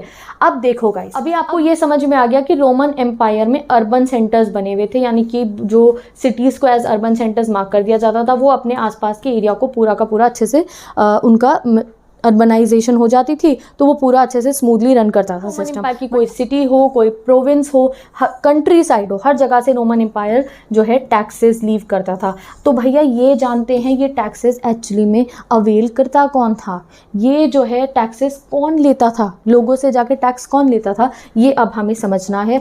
तो अब फाइनली हम क्वेश्चन करेंगे how was tax taken, tax actually में कौन लिया करता था। तो देखो जो लोकल अपर क्लास होती थी किसी भी प्रोविंस की, ये कोई प्रोविंस है, प्रोविंस यानी कि कोई भी स्टेट हो गई रोमन एम्पायर की, उसके जो अपर क्लास लोग होते थे, ठीक है, जो उसके अपर क्लास थोड़े एजुकेटेड जो लोग होते थे, वो लोग जो थे रोमन एम्परर की यानी कि जो राजा थे रोमन एम्पायर के, उनकी मदद करते थे। क्या करने में, पूरे के पूरे प्रोविंस का एडमिनिस्ट्रेशन चलाने में। एडमिनिस्ट्रेशन मतलब शासन, क्या जो है बंदोबस्त होगा, किस तरीके से लॉस चलेंगे, सारा का सारा एडमिनिस्ट्रेशन चलाने में भी, और मिलिट्री में भी अपर क्लास के लोग जो है आर्मी भी प्रोवाइड करते थे। तो कोई भी अगर रोमन एम्पायर की स्टेट है तो वहाँ पे जो है वहाँ के अपर क्लास एडमिनिस्ट्रेशन कानून में भी मदद करते थे और मिलिट्री में भी मदद किया करते थे। तो इसलिए धीरे धीरे रोमन एम्पायर में ये जो अपर क्लास थी ये भी काफ़ी ज़्यादा पावरफुल होनी शुरू हो जाती है। ये जो इसकी वजह से देखो क्या होता है, आपको पता होगा, मैंने आपको रोमन एम्पायर का एक और इंस्टीट्यूट बताया था, सेनेट। आर्मी तो पता है आपको, आर्मी में तो ये अपर क्लास के लोग भी जा रहे थे। अब ये सेनेट क्लास जो थी जहाँ वेल्दी बड़े अमीर अमीर लोग थे, अब धीरे धीरे क्या होने लगता है रोमन एम्पायर में, जब ये प्रोविंसेस में अपर क्लास एमर्ज होती है, कुछ अपर क्लास वाले एडमिनिस्ट्रेशन में भी जा रहे थे, कानून व्यवस्था में भी, और कुछ मिलिट्री में भी। तो धीरे धीरे क्या होने लगता है कि ये जो सेनेट था ना गाइस, सेनेट की वैल्यू डिक्रीज होने लगती है। सेनेट के पास जो पावर थी वो डिक्रीज होने लगती हैं और ज़्यादा पावर इस अपर क्लास पे आने लगती है, क्योंकि यही अपर क्लास जो थी वो ज़्यादातर हर प्रोविंस में काड्र परफॉर्म कर रही थी, काड्र प्रोवाइड कर रही थी। अब ये काड्र मतलब क्या होता है, यहाँ आप देखो, काड्र मतलब वो लोग जो प्रोफेशनली किसी काम को करने के लिए ट्रेंड होते हैं। तो हर एक प्रोविंस में ज़्यादातर, चाहे कोई प्रोविंस में कोई गवर्नमेंट का काम करना हो, चाहे वो कोई आर्मी से रिलेटेड यानी कि कमांडर बनना हो मिलिट्री का, ज़्यादातर अपर क्लास के लोग ही वहाँ जा रहे थे। तो इसलिए क्या होने लग गया था, धीरे धीरे सेनेट की वैल्यू डिक्रीज हो रही थी और प्रोविंस के अपर क्लास की इंक्रीज हो रही थी। और जो एम्परर होते थे वो इस बात से खुश थे कि सेनेट की वैल्यू डिक्रीज हो रही है। क्यों? क्योंकि उनको तो सही था ना, अगर सेनेट पे कम वैल्यू होगी, कम पावर होगी, तो उनका रूल अच्छे से चलता रहता था। तो इस बात से वो खुश थे, एम्परर्स भी सपोर्ट करते थे अपर क्लास को, ठीक है। ऐसा ही एक एग्जाम्पल आपको दे रखा है गैलियनियस नाम के एक एम्परर का, जिन्होंने जो है अपने रूल के टाइम पे अपनी मिलिट्री में से ना सेनेटर्स को एक्सक्लूड कर दिया था और ज़्यादा से ज़्यादा अपर क्लास को जो है रूल करने का चांस दिया था। क्यों? क्योंकि उन्हें लगा कि अगर उनकी आर्मी के अंदर सेनेटर्स आ जाएंगे तो सेनेटर्स पे पावर आ जाएगी, वो सेनेटर्स को पावर देना नहीं चाहते थे, तो इसलिए उन्होंने ऐसा किया था, ठीक है। ओके, तो अब इस चीज का क्या इफेक्ट पड़ा, सम अप करके समझते हैं। तो इस चीज का ये इफेक्ट पड़ा गाइस कि जब अपर क्लास प्रोविंसेस के ऐसे आर्मी में और एडमिनिस्ट्रेशन में जाने लगे, तो late first, second and early third centuries में, यानी कि फर्स्ट सेंचुरी एंड होते होते सेकेंड सेंचुरी में और तीसरी सेंचुरी की शुरुआत में क्या हुआ कि जो आर्मी थी और एडमिनिस्ट्रेशन यानी कि कानून व्यवस्था संभालने के लिए और साथ ही के साथ आर्मी संभालने के लिए जो लोग वहाँ पे जाते थे, ठीक है, जो ऑफिसर्स वहाँ के होते थे, वो ज़्यादातर प्रोविंसेस से जाने स्टार्ट हो जाते हैं और इटली से नहीं, ठीक है, इटली से नहीं जाने शुरू हो जाते हैं। और अगर हम सेनेटर्स की बात करें तो सेनेटर्स इनिशियली तो इटली के सेनेटर्स ज़्यादा हुआ करते थे, डोमिनेंट होते थे, बट धीरे धीरे सेनेटर्स भी दूसरी प्रोविंसेस के जो है मेजॉरिटी में आ जाते हैं। और ये रीज़न होता है जिससे इटली की पावर डिक्रीज़ हो जाती है पॉलिटिकली भी और इकोनॉमिकली भी, और जो है नए नए जो है आप कह सकते हो वेरियस अर्बन सेंटर जो है डेवलप होने लगते हैं पूरे रोमन एम्पायर में, जैसे कि स्पेन की तरफ और अफ्रीका की तरफ और ईस्ट में। तो समझे आपकी, पहले तो इटली बहुत प्रॉस्परस, इटली बहुत पावरफुल था ना, बट धीरे धीरे जैसे जैसे ये प्रोविंसेस में अपर क्लास राइज हुए तो ये अपर क्लास आर्मी और एडमिनिस्ट्रेशन में गए तो प्रोविंसेस पे ज़्यादा पावर आई, इटली से भी ज़्यादा पावर आ गई। और साथ ही के साथ जो इटली में सेनेट थी, जो भी सेनेटोरियल क्लास थी, उसमें पहले ज़्यादातर इटली के लोग थे। अब यहाँ पे भी क्या हो रहा था, प्रोविंसेस के सेनेटर्स यहाँ पे एंटर हो रहे थे, तो इसलिए धीरे धीरे ये इटली की पावर जो है डिक्लाइन होने लगती है। यहाँ देख सकते हो these trend reflected the general decline of Italy within the empire both political and economic. इस वजह से इटली की पावर डिक्लाइन होनी शुरू हो जाती है। तो यहाँ से आप देख सकते हो कि आप कितने अच्छे से रोमन एम्पायर को जान पा रहे हो। अब हम देखते हैं कि रोमन एम्पायर की सिटीज़ कैसे वर्क करती थी। तो बहुत स्मूथली रोमन एम्पायर की सिटीज़ वर्क करती थी। जैसे आज के समय पे आप देखते हो हमारे यहाँ डिस्ट्रिक्ट्स होती हैं, ठीक है, जिला होता है, जिला में शहर होते हैं, कस्बे होते हैं और कुछ गाँव होते हैं आसपास के, और वहाँ पे हमारे डीएम होते हैं, वो पूरा रूल करते हैं सबको। तो वैसे ही उस ज़माने में चलता था। रोमन सिटी जो होती थी वो एक अर्बन सेंटर होता था एक तरीके का, उनका अपना एक मजिस्ट्रेट होता था, सिटी के अपने आसपास के गांव उसके कंट्रोल में आते थे और बहुत सारी टेरिटरी उस सिटी के अपनी कंट्रोल में आती थी, ठीक है। तो बेसिकली एक सिटी होती थी, उनके अपने मजिस्ट्रेट होते थे और बहुत सारे गांव जो है एक सिटी की कंट्रोल में आते थे, ठीक है। तो ऐसा हो सकता है कि एक सिटी के कंट्रोल में बहुत सारे गांव आते थे, बट ऐसा कभी नहीं होता था कि एक सिटी के कंट्रोल में कोई दूसरी सिटी आती थी। सिंपल है, आप ये चीज़ समझ सकते हो। तो ऐसा भी देखा जाता था कई बार कि अगर कोई विलेज ऐसा होता था जो बहुत प्रॉस्परस हो रहा है तो उसे सिटी के स्टेटस पे कर दिया जाता था कि अरे भैया बड़ा प्रॉस्परस हो रहा है, इसे शहर बना दो यहाँ। और कई बार ऐसा भी होता था कि भैया कोई सिटी जो है इतने अच्छे से वर्क नहीं कर रही है, वो इतनी प्रॉस्परस नहीं हो रही है, तो उनको जो है विलेज का दर्जा दे दिया जाता था। और एक और बहुत क्रूशियल बात है आपको समझने की, जो सिटी के लोग होते थे उन्हें ज़्यादा फायदा होता था हर एक सिचुएशन में, और गांव वाले कंट्री साइड के लोगों को सफ़र करना पड़ता था। जैसे एक फेमाइन का एग्जांपल दिया है, जब अगर कभी फेमाइन आ जाए कि फूड शॉर्टेज हो गई, भुखमरी टाइप सिचुएशन हो गई, तो उसमें सिटी के लोगों को खाना मिल जाता था, गाँव वालों को नहीं मिलता था। क्या तुम सोच सकते हो ऐसा क्यों होता होगा? अगर तुम कुछ रीज़न पता है तो मुझे बताना कॉमेंट सेक्शन में, ठीक है। कि ऐसा होता था कि सिटी वाले लोगों को जो है खाना मिल जाता था और विलेजर्स और जो कंट्री साइड के लोग थे उन्हें बहुत ज़्यादा प्रॉब्लम फेस करनी पड़ती थी। तो इसलिए लोग सिटी में ही रहना ज़्यादा पसंद करते होंगे, सिंपल है। अब और स्ट्राइकिंग फीचर्स सिटी के क्या थे कि इनके यहाँ शहरों में पब्लिक बाथ बने हुए थे बढ़िया तरीके से। अब जो ये पब्लिक बाथ का कॉन्सेप्ट था ये एक ईरानियन लेकर आए थे। कौन लेकर आए थे? एक ईरानियन रूलर लेकर आए थे, ठीक है, नाम नहीं बताया गया है। तो ये वो लेकर तो आ गए थे इस कॉन्सेप्ट को, बट ईरान में जो कई क्लर्जी होते थे उन्होंने इस चीज़ को गलत कहा, क्योंकि वो जो है वाटर को काफ़ी पायस मानते थे, बहुत पवित्र मानते थे, और उन्हें लगता था ये सही नहीं है ऐसे पब्लिक में पब्लिक बाथ्स बनाना, ठीक है। और बट अगर हम बात करें रोमन एम्पायर की अपर क्लास के लोगों की, तो उन्हें तो बड़ा एंटरटेनमेंट लगता था ये पब्लिक बाथ का सिस्टम। बहुत सारे पब्लिक बाथ थे रोमन एम्पायर में, हर सिटी में पब्लिक बाथ होता था, और इवन हर सिटी में ना एम्फी थिएटर होता था। एम्फी थिएटर मतलब थिएटर बने हुए थे ऐसे खुले से, वहाँ सर्कस शोज बड़े चलते रहते थे, तो एंटरटेनमेंट का भी पूरा साधन होता था रोमन एम्पायर की सिटीज़ में। तो यहाँ गाइज आप रोमन एम्पायर की सिटीज़ के बारे में भी जान चुके हो इतनी सारी, और यहाँ पे आप फर्स्ट सेकेंड सेंचुरी को अच्छे से कवर कर चुके हो। अभी अच्छा पढ़ रही हो ना। अब रोमन एम्पायर अपनी पीक पे सेकेंड सेंचुरी में था, हमने पढ़ लिया। अब जैसे ही थर्ड सेंचुरी आती है रोमन एम्पायर का डाउनफॉल शुरू हो जाता है, रोमन एम्पायर क्राइसिस देखता है, रोमन एम्पायर की काफ़ी टेरिटरीज रोमन एम्पायर से छिन जाती हैं। उसके बारे में हम पढ़ते हैं इस टॉपिक में, the third century crisis. Third century crisis time period क्या होगा? 201 से 300 तक का टाइम पीरियड आएगा हमारा थर्ड सेंचुरी में, ठीक है। तो 201 से शुरू होकर 300 तक का जो टाइम पीरियड चलेगा वो आएगा थर्ड सेंचुरी में। तो ये जो फर्स्ट और सेकेंड सेंचुरी थी इसके बारे में मैं आपको पहले ही बता चुकी हूँ। इसको पीस वाली सेंचुरी बोला गया ऑगस्टिन की एज को, और ये जो थर्ड सेंचुरी थी इसको बोला जाता है इंटरनल डिस्टर्बेंसेस वाली सेंचुरी। इस सेंचुरी में धीरे धीरे डिस्टर्बेंसेस आनी शुरू हो जाती हैं पूरे रोमन एम्पायर में, तभी बोला गया थर्ड सेंचुरी के क्राइसिस। सबसे पहले कुछ इंटरनल डिस्टर्बेंस आती है, यानी कि इंटरनली कानून व्यवस्था में और जैसे एडमिनिस्ट्रेशन हो रहा था उसमें भी क्राइसिस जो है वो देखे गए, और साथ ही के साथ ये वो समय था जिसमें जो है एम्पायर में बहुत सारी फाइट हुई। 230s में जो है एम्पायर में बहुत फाइट्स होनी शुरू हो गई, ठीक है। तो 200 से थर्ड सेंचुरी शुरू हो गई थी ना, तो जब 230s का टाइम आया तो उस समय में एम्पायर में बहुत फाइट हुई, ठीक है। और सबसे मेजर चीज़ जो हमें समझनी है वो क्या है कि देखो, अब मैंने आपको बताया था कि हम ईरान जो है दुश्मन जो है रोमन एम्पायर का, उसके बारे में भी थोड़ा सा समझेंगे, तो ये वही टाइम है। अब देखो ईरान जो था, ईरान में बहुत एग्रेसिव डायनेस्टी जो है ना वो काफ़ी स्ट्रॉन्ग हो जाती है। कौन सी डायनेस्टी थी ये? ससानियंस डायनेस्टी, ठीक है। अब ये ससानियंस डायनेस्टी 225 में काफ़ी ज़्यादा पावरफुल होनी शुरू हो जाती है, एंड ये जो है काफ़ी एक्सपेंशन करना शुरू कर देती है, और रोमन एम्पायर के भी काफ़ी हिस्सों को एक्सपेंशन में जो है कॉन्कर करना स्टार्ट कर देती है। एक एग्जाम्पल भी है हमारे पास जहाँ पे जो है एक ईरानियन रूलर जिनका नाम है शाहपुर वन, जिन्होंने बोला और क्लेम करा कि उन्होंने जो है रोमन एम्पायर के 60,000 आर्मी को जो है ख़त्म कर दिया था, और साथ ही इसी के साथ में उन्होंने जो रोमन एम्पायर की कैपिटल थी, ईस्टर्न कैपिटल एंटियोक, ठीक है, जो भी इसकी प्रोनाउंसिएशन है, इसको जो है आप उन्होंने क्या कर लिया था, एंटियोक को, उसका ईस्टर्न तरफ को उन्होंने कैप्चर कर लिया था। तो एक तरीके से आप देख सकते हो कि इतनी इंपॉर्टेंट ये अर्बन सेंटर था रोमन एम्पायर का, इसका ईस्टर्न हिस्सा ससासियंस ने जो है वो कैप्चर कर लिया था। तो ये क्राइसिस ही तो है, उनकी टेरिटरी उनसे छिन गई।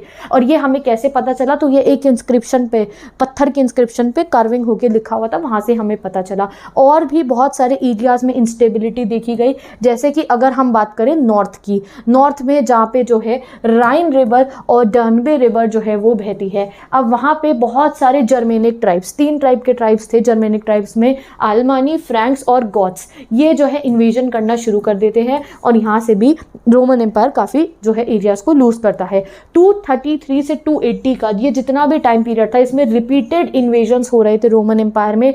ब्लैक सी की तरफ से भी हुए, एल्प्स की तरफ से भी हुए और सदर्न जर्मनी की तरफ से भी हुए, यानी कि काफ़ी सारे एरिया से रोमन एम्पायर पे एक्सपेंशन के लिए अटैक्स हो रहे थे, ठीक है।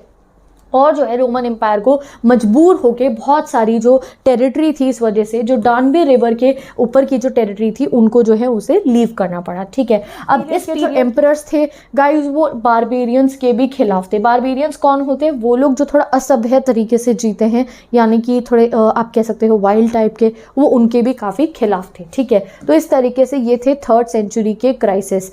और ये जो 3rd सेंचुरी में इतने क्राइसिस आए, उसका एक रीज़न ये है कि ये जो 3rd सेंचुरी थी उसमें 47 ईयर्स में 25 एम्परर बदले।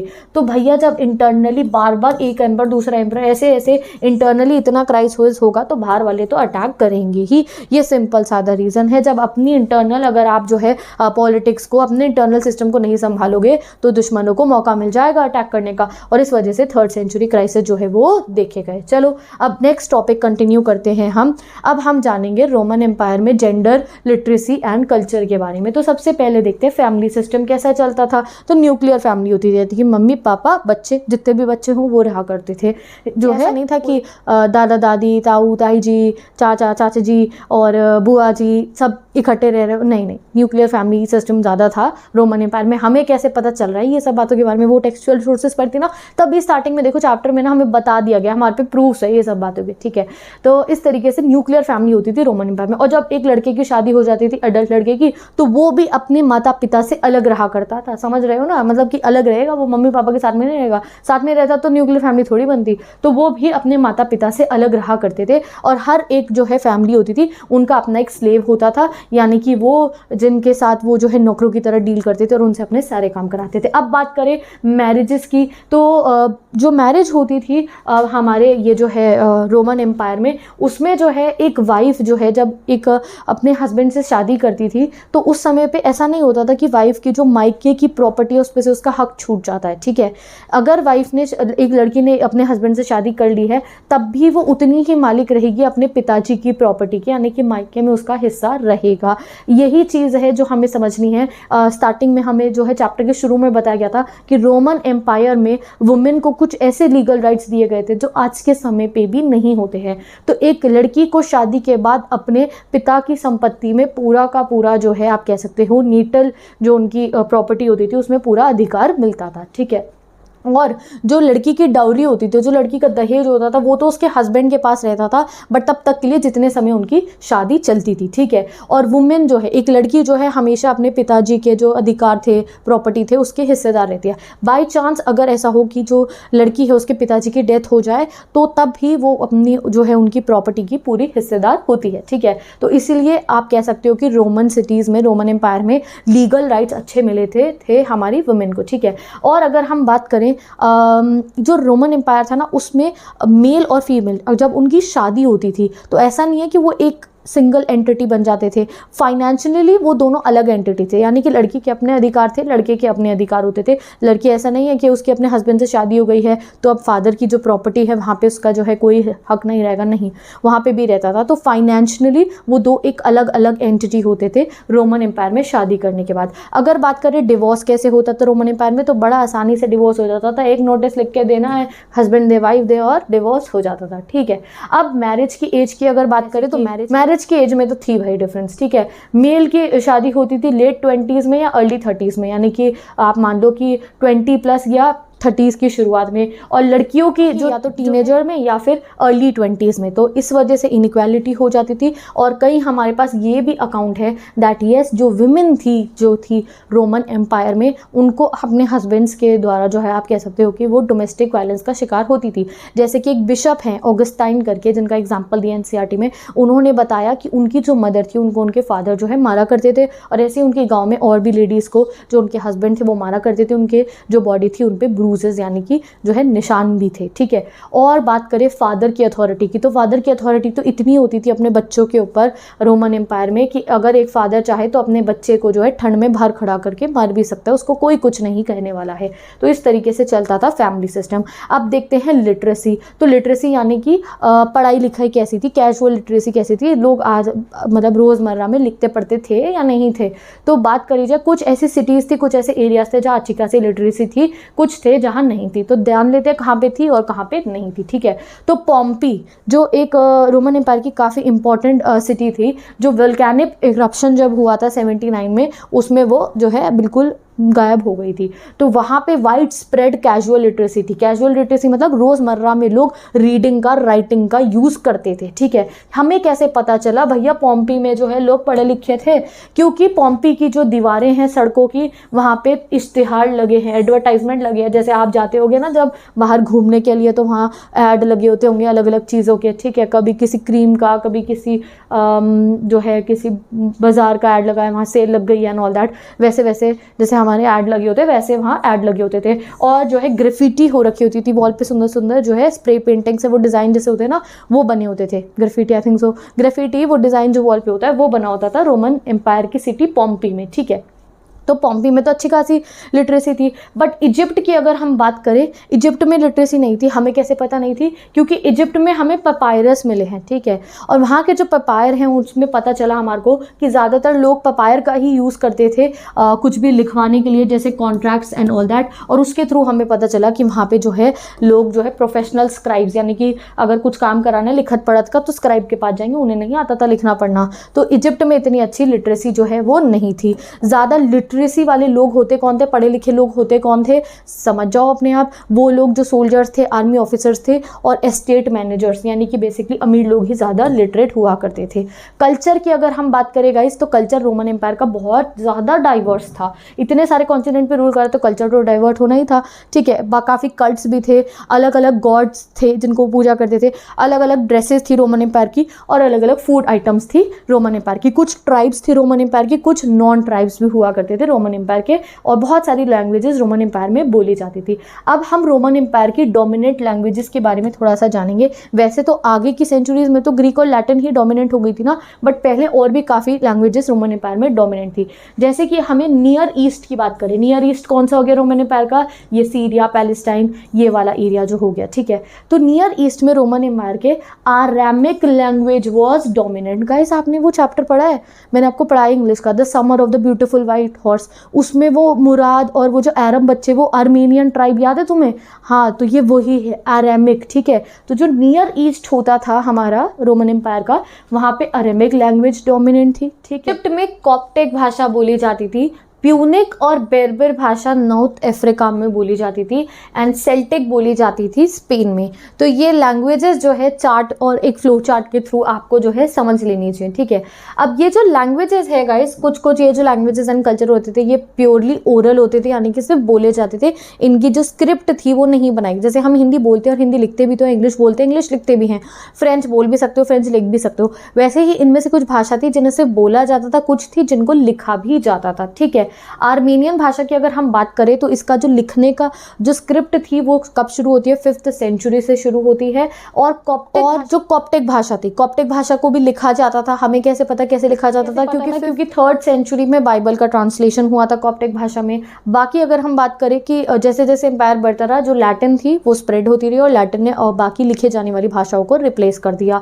अगर हम सेल्टिक भाषा की बात करें तो वो भी जो है 1st सेंचुरी में जो है लिखी जाती थी, बट बाद बाद में धीरे धीरे उसको भी रिप्लेस कर दिया गया था। ठीक है, तो यहाँ पे आप भाषाओं के बारे में समझ चुके हो। आगे कंटिन्यू करते हैं अपने रोमन एम्पायर को। अब हमें पढ़ना है रोमन एम्पायर की इकोनॉमी के बारे में, कैसे इनका जो है इतना सारा रोमन एम्पायर का सिस्टम कैसे चला करता था, पैसा कहाँ से कमाते थे ये लोग, कौन से ऐसे एरिया थे जहाँ ट्रेड अच्छा होता था, और कैसे कैसे अलग अलग जगहों पे ट्रेड्स होते थे। ठीक है गाइस, तो अब देखते हैं रोमन एम्पायर की इकोनॉमिक सिस्टम को, इकोनॉमी कैसे चलती थी। तो रोमन एम्पायर की इकोनॉमी इनकम कहाँ से जनरेट होती थी, हार्बर से। हार्बर यानी कि सी का पोर्ट जहाँ पे शिप्स होते हैं और ट्रेड्स होता है। माइन से यानी कि जिनको माइनिंग करके मिनरल जो हम धरती में से बाहर निकालते हैं। क्वेरीज से, जहाँ से जो है फिर से आप कह सकते हो कि अर्थ के बेड में से जब हम स्टोन एंड सैंड वगैरह को निकालते हैं उसको क्वेरीज कहते हैं। ब्रिक यार्ड्स यानी कि ईंट के भट्टों से। ऑलिव ऑयल फैक्ट्री से जो है इकोनॉमी जो है इकोनॉमिक सिस्टम सस्टेन करता था पूरे के पूरे हमारे रोमन एम्पायर का। ठीक है, अब बात करी जाए गाइस, हमारा जो रोमन एम्पायर है वो व्हीट, वाइन, ऑलिव ऑयल ये सब कुछ कंज्यूम भी करता था हाई क्वांटिटी में, और उनको ट्रेड भी करता था। कहाँ से मिलता था हमारे को ये इतना सारा क्वांटिटी में wheat, wine, olive oil? Mainly Spain से मिलता था, गैलिक प्रोविंसेस से मिलता था, नॉर्थ अफ्रीका से और इजिप्ट से भी मिलता था, और थोड़ा थोड़ा इटली के पार्ट से। अब गाइस जो ये था व्हीट, वाइन, ऑलिव ऑयल, इन सबको ट्रेड करा जाता था। बट आप यहाँ पे देखो गाइस, ये जो लिक्विड है जैसे कि वाइन, ऑलिव ऑयल, इनको कैसे ट्रेड करा जाता होगा उस जमाने में? तो इनको ट्रेड करने के लिए एक स्पेशल टाइप के ये बर्तन होते थे, इनको क्या बोला जाता है? एम्फोरी। ठीक है, इनको डिस्कवर करा गया था रोम की एक सिटी में। ये बर्तनों को जो है मिले गए थे एग्जैकवेशन करके, आर्कियोलॉजिस्ट को ये बहुत सारे बर्तन मिले और उन बर्तनों की मिट्टी को स्टडी करके उन्होंने ये सब बातें पता लगाई। ठीक है, तो एम्फोरी ये एक तरीके का कंटेनर होता था जिसमें लिक्विड्स को ट्रेड करा जाता था। तो देखो कितना एडवांस थे ये, इन्होंने लिक्विड्स को ट्रेड करने के लिए एक अलग बर्तन बना रखे थे। तो अब जब हम ये ऑलिव ऑयल की बात कर ही रहे हैं, तो ये ऑलिव ऑयल काफ़ी ज़्यादा जो है पूरे के पूरे रोमन एम्पायर में कंज्यूम करा जाता था। अब ये जो ऑलिव ऑयल था ना, धीरे धीरे ऐसे चेंज होता रहा।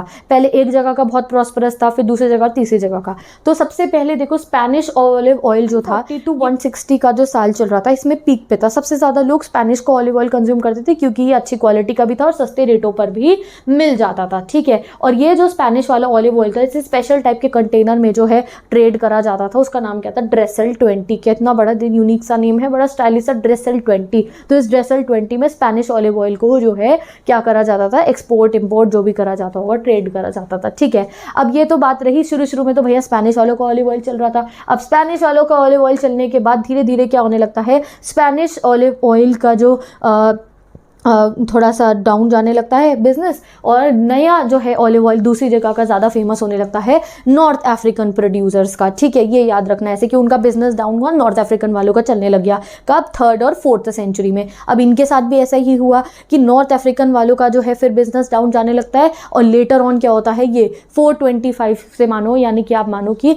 आगे 5th और 6th सेंचुरी से क्या होता है? ये जो ईस्ट वाले थे ना, यानी कि सीरिया, पैलेस्टाइन, इन वाले एरिया के जो है यहाँ पे ऑलिव ऑयल और इनकी जो वाइन है वो ज़्यादा कंज्यूम करे जाने लगी। अब हमें कैसे पता चला? क्योंकि भैया आगे की सेंचुरीज में मेडिटेरेनियन मार्केट के अंदर अफ्रीका के जो ये कंटेनर थे वो नहीं मिले। तो जहाँ का कंटेनर जाता था हमें समझ में आ जाता था भैया यहाँ का सामान ज़्यादा बिक रहा होगा, और कंटेनर की जो क्ले होती थी उससे जो है हमारे आर्कियोलॉजिस्ट पहचान जाते थे कि ये कंटेनर कहाँ का है। तो वो जो ड्रेसल 20 था उससे पता चला होगा स्पेनिश ऑयल यहाँ पे आ रहा है। फिर आगे यहाँ इन्होंने जब नॉर्थ अफ्रीका के कंटेनर्स को चेक करा होगा तो इन्हें पता चला, तो मिट्टी अलग अलग होती थी कंटेनर की, उससे पता चल जाता था किनका बिजनेस ज़्यादा प्रॉस्परस चल रहा है। अब ये तो भैया हो गए ऑलिव ऑयल वाले एरिया। इसके अलावा भी काफ़ी ज़्यादा जो है ना इंडिविजुअल रीजन्स होते थे हमारे, जैसे अभी तो हमने स्पेन, पूरे स्पेन की बात करें, नॉर्थ अफ्रीका एक एक रीजन्स की बात करें ना, बट इंडिविजुअल रीजन्स भी होते थे यहाँ हमारे रोमन एम्पायर में। ये इंडिविजुअल रीजन्स कभी कभी बहुत प्रॉस्परस होते थे, कभी कभी डाउनफॉल पे जाते थे। प्रॉस्परस होने का तरीका उनका क्या होता था और डाउनफॉल पे जाने का तरीका क्या होता था? प्रॉस्परस एक किंगडम तब होता, एक रीजन तब होता था जब वो जो है अपना प्रोडक्शन अच्छे से करते थे, अपने गुड्स को अच्छे से जो है ट्रांसपोर्ट करते थे और उनकी क्वालिटी भी मेंटेन करते थे, तो वो रीजन प्रॉस्परस हो जाता था। जब ये सब करना बंद कर देते थे वो डाउनफॉल पे चले जाते थे। ठीक है, अब ये जो है हमारा ये पूरा का पूरा रोमन एम्पायर, इसमें बहुत सारी ऐसे एरियाज का अब हमें नाम बताया गया है जो वेल्दीएस्ट पार्ट थे रोमन एम्पायर के, बहुत अमीर थे। अमीर क्यों होंगे? क्योंकि गाइज ये लोग जो है ट्रेड करते होंगे, इनके पास कुछ ना कुछ जगह होगी। जैसे आज के समय पे आप इंडिया का देखो तो पंजाब और हमारा हरियाणा वाला जो एरिया है यहाँ पे एग्रीकल्चर बहुत ज़्यादा होता है। ठीक है, तो इसलिए ये एग्रीकल्चर वाइज प्रॉस्परस है, वैसे ही यहाँ हम जानेंगे कौन सी रोमन एम्पायर की कौन सी एरियाज जो थे वो बहुत ज़्यादा प्रॉस्परस थे। तो ये जो हमारा रोमन एम्पायर था इसमें बहुत सारे एरियाज ऐसे थे जहाँ पे फर्टिलिटी बहुत अच्छी थी, उपजाऊ मिट्टी थी, जैसे कंपानिया इन इटली, और इन सब का नाम तुम पढ़ सकते हो। ये कौन से थे, ये वेल्दियस्ट पार्ट माने जाते थे एम्पायर के, और ये है हमारे लिए इंपॉर्टेंट, यहाँ से हमें पता चलेगा कहाँ से रोमन एम्पायर में क्या प्रोड्यूस होता था। वाइन जो आती थी वो कंपानिया से आती थी। सिसिली एंड बाइजेनियम जो था वो क्या एक्सपोर्ट करता था, लार्ज क्वांटिटीज में वीट, ठीक है। गैले जो थी, गैलिक प्रोविंसेस जो थी वहाँ पे हर एक एरिया में गाइस जो है कल्टीवेशन हुआ करता था। एंड गाइस हमारा स्पेनिश ऑलिव ऑयल जो था वो कहाँ से आता था, साउथ ऑफ स्पेन से। तो इस तरीके से जो है बहुत अच्छे से यहाँ का एग्रीकल्चर सिस्टम जो है चलता था। जितना एग्रीकल्चर बढ़िया चलता था उतना ये कमाई कर पाते थे, ठीक है। चलो गाइस हमने ये प्रॉस्परस एडवांस रीजन्स के बारे में पढ़ लिया रोमन एम्पायर के, बट रोमन एम्पायर के कुछ ऐसे रीजन भी थे जो बिल्कुल भी एडवांस नहीं थे और वहाँ पे ट्रांस ह्यूमंस भी प्रैक्टिस करता था। ट्रांस ह्यूमंस मतलब कि वहाँ के जो हर्ड्समैन, जो वहाँ के लोग, जो शेपर्ड्स होते थे, वो अपनी भेड़ बकरियों को जो है चरवाने के लिए उनको क्या करना पड़ता था, उन्हें हिल के ऊपर, माउंटेन के ऊपर ले जाना पड़ता था घास चरवाने के लिए, और उनको लो लाइंग ग्राउंड पे वापस आना पड़ता था पैस्चर्स को ढूंढने के लिए। उन्हें हमेशा जो अपनी शीप्स को खाना खिलाने के लिए पैस्चर एरियाज़ को ढूंढना पड़ता था। तो कुछ कुछ ऐसे एरियाज़ भी थे जो ज़्यादा प्रॉस्परस नहीं थे। फॉर एग्जाम्पल जो नुमीडिया है, जो मॉडर्न अल्जीरिया आज के समय का, वो ज़्यादा प्रॉस्परस नहीं था, ठीक है। और कई जगहों पे तो जो पेस्टोरल्स होते थे वो सेमी नोमैडिक कम्युनिटीज़ में रहते थे, यानी कि वो बंजारों की तरह रहते थे। उनको एक जगह से दूसरी जगह शिफ्ट करना पड़ता था, और जब वो शिफ्ट करते थे तो वो अपनी ओवन शेप की हट होती थी जिनको मपालिया कहते थे, वो उनको अपने साथ साथ जो है शिफ्ट करते हुए ले जाते थे। यानी कि बंजारे जैसे अपना टेंट्स लेके जाते ना, वैसे ये सेमी नोमैडिक कम्युनिटीज़ होती थी, ये अपने साथ अपने घर ओवन शेप्ड हट्स मपालिया भी मूव करते रहते थे, ठीक है। तो इससे हमें समझ में आया ऐसा नहीं है हर जगह एडवांसमेंट थी, नहीं, किसी किसी जगह पे एडवांसमेंट भी नहीं थी, ठीक है। अब स्पेन, जिसे हमने पढ़ा स्पेनिश ऑलिव ऑयल बहुत फेमस था, तो स्पेन में भी अगर हम नॉर्थ की बात करें तो वो इतना डेवलप नहीं था, और वहाँ पे लार्जली सेल्टिक स्पीकिंग पीजेंट्री रहती थी, यानी कि फार्मर्स रहते थे, और वो भी हिल के टॉप के ऊपर उन्होंने अपने विलेजेस बना रखे थे जिनको कहते थे कैस्टेला। तो ये 1 मार्कर क्वेश्चन में आ सकता है, व्हाट इज कैस्टेला। तो ये कौन थे, सेल्टिक स्पीकिंग लोग जो हिल टॉप्स पे रहते थे स्पेन में, नॉर्थ में, उन्हें कहते थे हम, ठीक है। तो ये हमने पढ़ा कि एम्पायर ऐसा नहीं था कि बहुत हर जगह प्रॉस्परस था, किसी किसी जगह नहीं भी था। अब यहाँ पे इस एरिया में हमें ये बता रखा है, देखो कि जो ये रोमन एम्पायर था इनके पास काफ़ी अच्छी अपने ज़माने की टेक्नोलॉजी भी हुआ करती थी। आप सोच रहे होंगे कि ये एंशियंट वर्ल्ड के बारे में हम पढ़ रहे हैं तो इनके यहाँ पे अच्छी टेक्नोलॉजी नहीं होती होगी, ये प्रिमिटिव बैकवर्ड टेक्नोलॉजी पे जीते होंगे, पर ऐसा नहीं था। रोमन एम्पायर पे टेक्नोलॉजी भी अच्छी थी, इनके पास अच्छी टेक्नोलॉजी थी। ये काफ़ी इंटरेस्टिंग पूरा पार्ट है हमारे रोमन एम्पायर का। इस पार्ट से गाइस आपको पता चलेगा कि रोमन एम्पायर की इकोनॉमी बहुत स्ट्रॉन्ग थी, ठीक है। ये देखो इनके पास वाटर की इतनी सारी तरीके से ये वाटर को यूज़ कर पाते थे, वाटर पावर को यूज़ करते थे ये मेडिटेरेनियन सी की। वाटर की पावर से ये मिलिंग टेक्नोलॉजी इन्होंने निकाली थी। मिलिंग मतलब पीसने के लिए ना, तो ग्रेन्स वगैरह को पीसने के लिए इन्होंने पानी की पावर का यूज़ कर रखा था। हाइड्रोलिक पावर का ये माइनिंग में यूज़ करते थे, ठीक है। अब माइनिंग की ही अगर बात हो गई है तो इनकी जो गोल्ड और सिल्वर की माइनें थी, अगर उनका प्रोड्यूस हम निकालेंगे ना कि जितना प्रोड्यूस करते थे इनके सिल्वर और गोल्ड की माइंस, उनका कंपैरिजन अगर हम 19वीं सेंचुरी के प्रोड्यूस से करें तो इनका बहुत टॉप लेवल था, ठीक है। साथ ही के साथ इनके यहाँ पे वेल ऑर्गेनाइज कमर्शियल और बैंकिंग सिस्टम भी हुआ करता था, और मनी का यूज़ वाइड स्प्रेड था। तो आप भैया अंडर एस्टिमेट मत करना ये रोमन एम्पायर की पावर को, ये काफ़ी अच्छा खासा एम्पायर इकोनॉमिक वाइज था। बट हाँ, इस एम्पायर में बहुत ज़्यादा स्लेवरी का यूज़ होता था, लेबर्स का यूज़ होता था, और उनको जो है बहुत ब्रूटल तरीके से भी आप कह सकते हो स्लेव्स को ट्रीट करा जाता था। तो यही हम पढ़ेंगे अपने नेक्स्ट टॉपिक में, द स्लेवरी। तो चलो कंटिन्यू करते हैं अपना next topic, controlling the workers.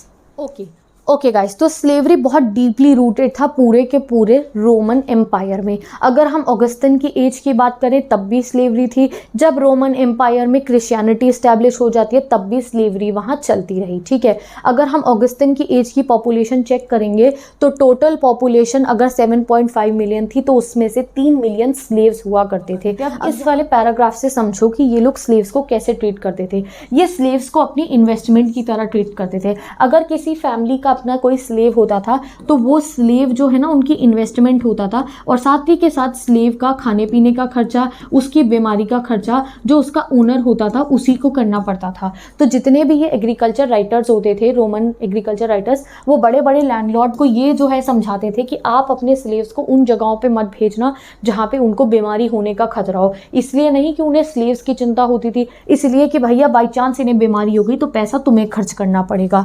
तो यहाँ आप समझ सकते हो कि किस तरीके से स्लेव्स को ट्रीट करा जाता था। अगर हम रोमन एम्पायर की बात करें तो जो अपर क्लास थी वो स्लेव्स को बहुत ब्रूटली ट्रीट करती थी, क्योंकि यही तो स्लेव्स रखते थे तो ये तो ब्रूटली ट्रीट करते थे। वहीं पे जो ऑर्डिनरी सिटीजन्स होते थे, जो स्लेव्स अफोर्ड नहीं कर सकते थे, वो बहुत कंपैशन के साथ स्लेव्स को ट्रीट करते थे। एक एग्जाम्पल फिर से दे रखा है, नीरो नाम के राजा की रेन में, नीरो एम्परर के रेन में क्या होता है, एक बार एक जगह पे एक फैमिली में क्या होता है कि उनका जो एक स्लेव है ना फैमिली को मार देता है। ठीक है, तो अगर ऐसा हो कि एक फैमिली में एक स्लेव नहीं होता, ज़्यादा ही होते थे, तो अगर एक स्लेव ने फैमिली को मार दिया तो ऐसा कहा जाता था कि बाकी स्लेव्स को भी जो है मार दिया जाएगा।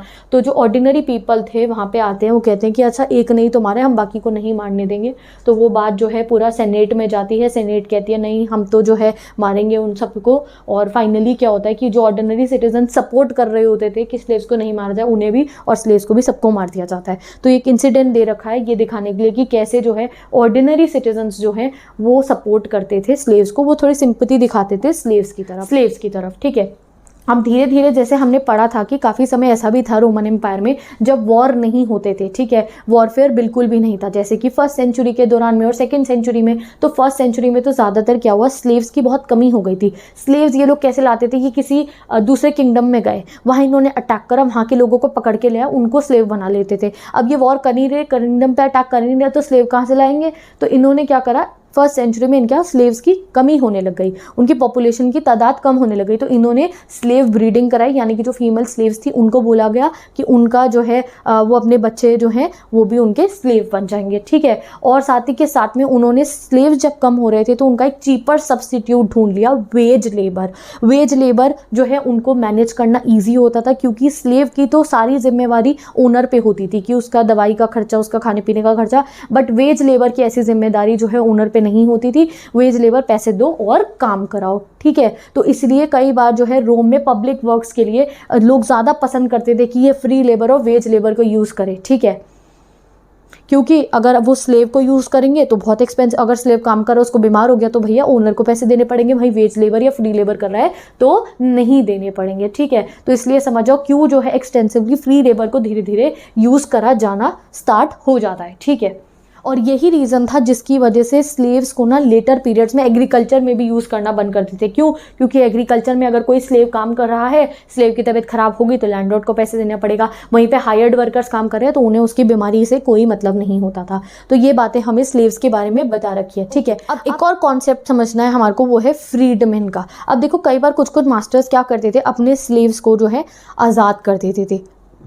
आज़ाद हो गए मतलब फ्रीडमैन, और वो आज़ाद स्लेव उनका बिजनेस मैनेजर की तरह काम करता था, उनके बिजनेस को आके मैनेज करता था। कई बार ये जो बड़े बड़े जो है मास्टर्स होते थे, ये क्या करते थे, अपने उस फ्रीडमैन को, उस स्लेव को जिसको आज़ादी दी होती थी, उसे कुछ पैसा दे देते थे अपना बिजनेस चलाने का या अपना बिजनेस मैनेज करने का भी। तो इस हिसाब से स्लेवरी सिस्टम पूरा जो है रोमन एम्पायर में चलता था। ठीक है, ओके। अब आगे हमारे को लेबर्स की मैनेजमेंट को लेकर इंफॉर्मेशन दे रखी है। लेबर को मैनेज करना बहुत इंपॉर्टेंट माना जाता था रोमन सोसाइटी में कि भैया लेबर जो है उनसे काम करवाया जाए अच्छे से। ठीक है, तो कॉलमेला एक फर्स्ट सेंचुरी के राइटर थे जो स्पेन के थे, साउथ ऑफ स्पेन के। उन्होंने लैंड ओनर्स को रिकमेंड करा कि वो हमेशा अपने पास रिजर्व रखे स्टॉक में, और जो है अपने पास ज़्यादा से ज़्यादा टूल्स रखे, क्योंकि जो है अगर वो किसी भी चीज़ की अगर कमी हो जाएगी तो उसमें स्लेव लेबर्स को फ्री टाइम मिल जाएगा और उनकी कॉस्ट जो है वो बढ़ जाएगी। ठीक है, और साथ ही के साथ में लेबर्स पे चेक रखने के लिए कि लेबर सही तरीके से काम कर रहे हैं, एक टेक्निक ये लोग अपने पास अपनाते थे। वो क्या थे कि ये अपने लेबर्स को ना क्या करते थे, ये अपने लेबर्स को सुपरवाइज करते थे। ठीक है, चाहे वो फ्री वर्कर्स हों चाहे वो स्लेव्स हों, उनको ऊपर एक सुपरवाइज़र रख दिया करते थे। और सुपरवाइज़र कैसे रखा करते थे, ये स्लेव्स की टीम्स बना देते थे। ठीक है, है, जैसे कि 10 स्लेव्स की एक टीम बना दी, 10 स्लेव्स की एक टीम बना दी, 10 स्लेव्स की एक टीम बना दी, और देखते थे कि ये काम कैसा कर रहे हैं। अब जब ये ग्रुप्स में होते थे तो इनका सुपरविजन करना आसान रहता था, रादर देन कि ये सबको अलग अलग ये काम कर रहे हैं और तब इन पे नजर रखी जाए। इनको ग्रुप्स बना के इन पे नजर रखी जाती थी कि कौन कैसे काम कर रहा है। अब इसके बारे में भी ये कॉलमेला है ना, इसी ने जो है रिकमेंड करा था कि जो स्लेव्स हैं उन्हें स्क्वाड्स ऑफ 10 में जो है बांध देना चाहिए और फिर उनको सुपरवाइज करना चाहिए। बट ये जो है इस टेक्निक को प्लाइनी एल्डर नाम के एक बहुत फेमस आप कह सकते हो ऑथर ने बहुत ज़्यादा इसको कहा कि ये गलत टेक्निक है। क्यों? क्योंकि ये जो है टेक्निक, इसमें क्या होता था कि जो लेबरर्स होते थे या स्लेव जो होते थे जिनको गैंग में से बना दिया जाता था, उनके पैरों पे बेड़ियाँ बांध दी जाती थी कुछ कुछ फीट की दूरी पे 10 के, और उनसे काम करवाया जाता था। तो इस चीज़ को काफ़ी ज़्यादा प्लाइनी द एल्डर ने जो है इस चीज़ को गलत कहा कि ये कितना भैया कैसा गलत सलूक है, ये स्लेव्स के साथ ऐसा नहीं करना चाहिए, ठीक है। बट अगर हम बात करें तो आज के समय पे भी ऐसा यहाँ बता रखा है कि काफ़ी सारी फैक्ट्रीज होती हैं इन टुडेज वर्ल्ड ऑल्सो जहाँ पे लेबर के ऊपर ऐसी स्ट्रिक्ट निगरानी जो है वो रखी जाती है, ठीक है। अब एल्डर प्लाइनी जिनके बारे में अभी हमने पढ़ा कि इन्होंने कहा था ये स्लेव का स्क्वाड बना के ना इनको जो है पैर में बेड़ियाँ बांध के तुम काम करा रहे हो, सुपरवाइज करो, ये गलत है। उन्होंने एक और चीज़ बताई थी कि स्लेव्स के साथ कैसा सलूक होता था। उन्होंने एक एग्जाम्पल दिया था फ्रैंकिनसेंस की फैक्ट्री का, यानी कि एक रेजिन होता था परफ्यूम बनाने के जो यूज़ आता था उसकी फैक्ट्री का। उसकी फैक्ट्री में जो लोग थे गाइज, उनको ऐसी कंडीशंस में काम करना पड़ता था तुम सोच नहीं सकते। उन्हें जो है जब वो फैक्ट्री में एंटर करते थे एक एप्रन पहनते थे, यानी कि अपने कपड़ों के ऊपर एक एप्रन, उस पर एक सील लगी होती थी। एक मास्क लगाना पड़ता था, अभी कोरोना वायरस के टाइम पे मास्क लगाना हमने देखा, और वहाँ वो फैक्ट्री में मास्क लगा के वो काम करते होंगे। साथ ही के साथ में उन्हें नेट पहनना पड़ता था, मैशेस पहननी पड़ती थी, और जैसे ही वो वहाँ से लीव करते थे उन्हें अपने सारे क्लोथ्स को टेक ऑफ करना पड़ता था। तो ऐसी कंडीशंस में लेबर्स काम करते थे। तो ये तो फैक्ट्री के लेबर्स की बात पढ़ ली हमने। अब एग्रीकल्चरल लेबर्स की बात करते हैं। एग्रीकल्चर की बात करो तो उनका काम भी पूरा फैटिगिंग होता था और उन्हें भी बहुत प्रॉब्लम झेलनी पड़ती थी। अब आगे कंटिन्यू करते हैं, और ये यहाँ से इंपॉर्टेंट क्वेश्चन बन के आ सकता है, वो है लॉ ऑफ 398। अब क्या है ये लॉ ऑफ 398, ये समझते हैं और फिर हमारा ये टॉपिक कंट्रोलिंग वर्कर्स का कंप्लीट हो जाएगा। ओके, तो अब पढ़ते हैं लॉ ऑफ 398 के बारे में। तो देखो कई बार ऐसा होता था कि कुछ वर्कर्स अपने जो ओनर्स होते थे उनको छोड़ के भाग जाते थे। तो ऐसी सिचुएशन ना हो इसके लिए जो है वर्कर्स को ब्रांड कर दिया जाता था। मानो कि उनके हाथ पे कोई टैटू लगा दिया जाता हो जिससे अगर वो भागे तो उनकी पहचान हो जाए। और जो है वर्कर्स के ऊपर जो है डेप्ट लगा दिया जाता था, कर्जा लगा दिया जाता था, ठीक है, जिससे कि वो अपने ओनर के बोझ तले जीते रहे, बर्डन में जीते रहे, और वो जो है उनको छोड़ के ना जा पाए। कई तो जो विलेजेस होते थे उनमें जो ये वर्कर्स होते थे उन पे इतने इतने डेप्ट्स होते थे कि अपनी लाइफ भी ये बहुत मुश्किल से जो है वो सस्टेन कर पाते थे। अब अर्ली 2nd सेंचुरी की अगर हम बात करें, वहाँ के जो राइटर्स हैं उन्होंने बताया कि कई सारी फैमिलीज ऐसी होती थी कि वो अपने बच्चों को जो है ना वो जो है सरेंडर कर देती थी वर्कर्स बनाने के लिए काफ़ी सालों के लिए, कि अब हमारे बाद हमारे बच्चे इतने सालों के लिए काम करेंगे, क्योंकि वो डेप्ट अपना पे नहीं कर पाते थे। तो वो अपने बच्चों को जो है 25-25 साल के पीरियड के लिए एज वर्कर्स जो है वो क्या कर देते थे, अपॉइंट करवा देते थे, ठीक है। अब इस चीज़ पे जो है हमारे को एक बात बता रखी है कि ऑगस्टाइन, वो जो एम्परर ऑगस्टाइन थे, उनके कुछ लेटर्स हमारे को मिले। उन लेटर्स में उन्होंने अपने रॉयल फ्रेंड से पूछा कि ये जो बच्चे हैं जिनको 25-25 सालों के लिए उनके माता पिता जो हैं ऐसे वर्कर बना के जो है भेज देते हैं, क्या अगर उनके माता पिता की डेथ हो जाए तो वो फ्री हो जाते हैं? तो उसका जवाब क्या मिला था ये तो हमें नहीं पता है, बट ऑब्वियसली फ्री तो नहीं होते होंगे, ठीक है। तो रूरल इंडेप्टनेस, यानी कि रूरल एरियाज़ में लोग कर्जे में बहुत डूबे होते थे, ठीक है, ये बहुत वाइड स्प्रेड था, ठीक है। और इसका एक एग्जाम्पल हमारे पास ये है, जूइश रिवोल्ट ऑफ 66 सीई में जूइश रिवोल्ट हुआ था। इस रिवोल्ट में बेसिकली क्या हुआ था, जो रेवोल्यूशनरीज थे उन्होंने क्या करा, वो जो मनी लेंडर्स थे उनके पास जितने भी बॉन्ड्स पड़े हुए थे ना उनको सब वो जाके जला देते हैं, जिससे कि उनके ऊपर का जो कर्जा वगैरह है वो सब जो है डिस्ट्रॉय हो जाए, ठीक है। अब with this guys we have completed this topic. अब बस एक बात हमें यहाँ बताई गई है, ये देखो कितनी इंटरेस्टिंग बात है। कौन सी सेंचुरी की बात है? ये बात है लेट 5th सेंचुरी की। इस सेंचुरी में भी जो है स्लेव्स इतने नहीं थे, वर्कर्स जो थे उनकी जो है शॉर्टेज चल रही थी, ठीक है। बट इस शॉर्टेज वाले समय में भी ये एम्परर थे जिनका नाम था एनेस्थेसियस, इन्होंने एक सिटी बनाई थी ईस्टर्न फ्रंटियर पे जिसका नाम था दारा, और ये सिटी उन्होंने 3 हफ्ते से भी कम के समय में बना दी। तो कैसे बनाई? जब ऑलरेडी वर्कर की, लेबरर की शॉर्टेज चल रही थी, हमें पता चला।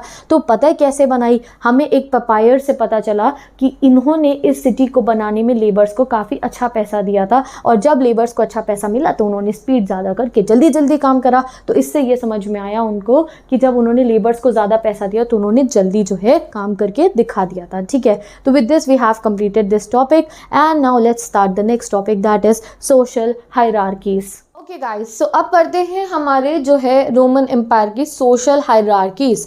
अब सोशल हायरार्की क्या होती है पहले ये देखो, ये तो समझो सोशल हायरार्की मतलब क्या है। तो जब भी कई सोसाइटी में अगर हम जो है पूरी पॉपुलेशन को जो है ग्रुप्स में डिवाइड कर देते हैं या उनको डिफ्रेंशिएट करते हैं अलग अलग फैक्टर्स पे, जैसे कि हमने वेल्थ पे कर दिया कि किस पे कितना पैसा है, कौन कितना एजुकेटेड है, किस पे कितनी पार है, सो एंड सो बेसिस पे जब हम जो है या किसी रेस के ऊपर अलग अलग चीज़ों के ऊपर जब हम जो है सोसाइटी में ऐसे डिफ्रेंशिएशन करते हैं उसको हम कहते हैं social hierarchy. Social hierarchy of the Roman empire के बारे में किसने बताया है? टैसिटस ने बताया है। तो ये भी थोड़ी थोड़ी डिटेल्स आपको याद रखनी है, जैसे कि स्लेव के ऊपर जो है हमारे को कि स्लेव्स के साथ कैसा सलूक होता था उसके बारे में हमारे को किसने बताया था? प्लाइनी एल्डर ने, ठीक है, जिन्होंने टेक्निक्स को गलत बताया था। तो ये जो कुछ कुछ इंपॉर्टेंट नेम्स हमें पता चले हमें ध्यान रखनी है, ठीक है। तो टैसिटस ने डिस्क्राइब करी थी हमारे को क्या? पूरा का पूरा सोशल हायरार्की स्ट्रक्चर। तो उन्होंने ये बताया था देखो कि यहाँ जो रोमन एम्पायर की सोशल हायरार्की थी इसमें सबसे ऊपर पे नंबर 1 लेवल पे आते थे सेनेटर्स। सेनेटर्स होते हैं सारे मंत्री, जो राजा के मंत्री होते थे ना उनको कहते हैं सेनेटर्स। उनको फादर्स भी कह दिया जाता था या फिर पात्रेस। ये सोसाइटी के कौन है? पात्रेस, पात्रेस फादर या सेनेटर्स। नंबर 1 लेवल पे आते थे सेनेटर्स, ठीक है। सेनेटर्स के बाद आते थे leading members of the equestrian class. Equestrian कौन होते हैं? नाइट्स, हॉर्समैन, जिनके पास अपने हॉर्सेस होते हैं। तो सेनेटर्स के बाद कौन सी क्लास आती थी? सेनेटर्स के बाद आती थी इक्वेस्टेरियन क्लास, ठीक है। सेनेटर्स के बाद कौन सी है? इक्वेटेरियन क्लास, जो होते थे नाइट्स या फिर आप कह सकते हो हॉर्समैन, ठीक है। अब ये जो नेक्स्ट क्लास उसके बाद आती थी वो थी लोअर क्लास, और लोअर क्लास को क्या बोलते थे? प्लेब्स सॉर्डिदा, ठीक है, प्लेब्स सॉर्डिदा, ठीक है, या सॉर्डिदा, एनीथिंग यू कैन से। ये होते थे हमारे इक्वेस्टेरियन क्लास के भी जो है नीचे लोअर लेवल पे, और इनको लोअर क्लास कहते थे। अब ये जो है प्लेब्स सॉर्डिडा, इनके बारे में टैसिटस ने बताया है कि ये वो लोग होते थे जो सर्कस को बहुत एडिक्टेड होते थे, सर्कस वर्कस देखते थे। जैसे मैंने अभी आपको बताया ऊपर कि एम्फी थिएटर्स रोमन सिटीज़ में होते थे, वहाँ लोग सर्कस देखते थे, थिएटर्स देखते थे। और ये प्लेब्स सॉर्डिडा के बाद लोअर क्लास के बाद आते थे स्लेवरी, स्लेव्स की क्लास। तो 4 डिफरेंस पढ़ लिया ना आपने। सेनेटर्स, यहाँ पे गाइज ऐसा ध्यान से समझो इसको, ये जो हमारा अगला डिफरेंस हमें बता रखा है ना लेट एम्पायर का। कई बार आप लोग सोशल हायरार्की में सिर्फ लेट एम्पायर का पढ़ लेते हो, नहीं, आपको पूरा जानना पड़ेगा, ठीक है। तो पहले सेनेटर्स होते थे, इक्वेस्टेरियन होते थे, इक्वेस्टेरियन के बाद प्लेब्स सॉर्डिडा जो सर्कस के शौकीन होते थे, उसके बाद आ गए हमारे स्लेव्स, ठीक है। तो ये स्टार्टिंग में हमारी सेंचुरीज में ऐसी सोशल हायरार्की चलती थी, ठीक है। और अर्ली 3rd सेंचुरी तक अगर हम बात करें तो जितनी भी सेनेट थी, ठीक है, सेनेट में रफली 1000 अगर जो है लोग थे, तो उनमें से ज़्यादातर लोग इटालियन फैमिलीज़ के थे, इटालियन फैमिलीज़ के थे। और मैंने आपको अभी 3rd सेंचुरी वाले जब टॉपिक पढ़ाया था क्राइसिस वाला, उससे पहले बताया था कि कैसे गाइस धीरे धीरे ना सेनेट की जो अंदर भी जो है इटालियन फैमिलीज़ ना धीरे धीरे जैसे जैसे 3rd सेंचुरी आती है और आगे की सेंचुरीज आती है डिक्रीज होने लगते हैं। प्रोविंसेस से जो सेनेटर्स हैं वो अब सेनेटर्स में ज़्यादा जाने लग गए थे। इटालियन सेनेटर्स जो है, इटालियन ओरिजिनेटेड सेनेटर्स जो है वो सेनेटर्स में जो है डिक्रीज हो गए थे। तो इसी यही कुछ रीजन थे जिसकी वजह से इटली की पावर भी डिमिनिश हो गई थी, ठीक है। तो यूजुअली क्या होता था, पहले सेनेट है तो सेनेट में ज़्यादातर इटालियन मेंबर्स होते थे, यानी कि इटली की फैमिली के जो थे। बट जैसे जैसे प्रोविंसेस ना, प्रोविंसेस में इतना ट्रेड हुआ, वो इतनी डेवलप हो गई, तो प्रोविंसेस के सेनेटर्स ज़्यादा पावरफुल हो गए, मेजॉरिटी में हो गए सेनेट में, और यही रीजन थे इटली के पावर डिमिनिश होने के। तो सोशल हायरार्की समझ चुके हो। अब ये जो है ये हमने अर्ली एम्पायर्स की जो है हायरार्की समझी है। अब लेट एम्पायर की हायरार्की जो है वो समझते हैं। बाय द लेट एम्पायर, ठीक है। अब लेट एम्पायर की कौन से एम्पायर की बात कर रहे हैं हम? जब कॉन्स्टेंटाइन 1 का जो है रूल चलने लग गया था, ठीक है। ये कौन से टाइम की बात है? Early part of the 4th century.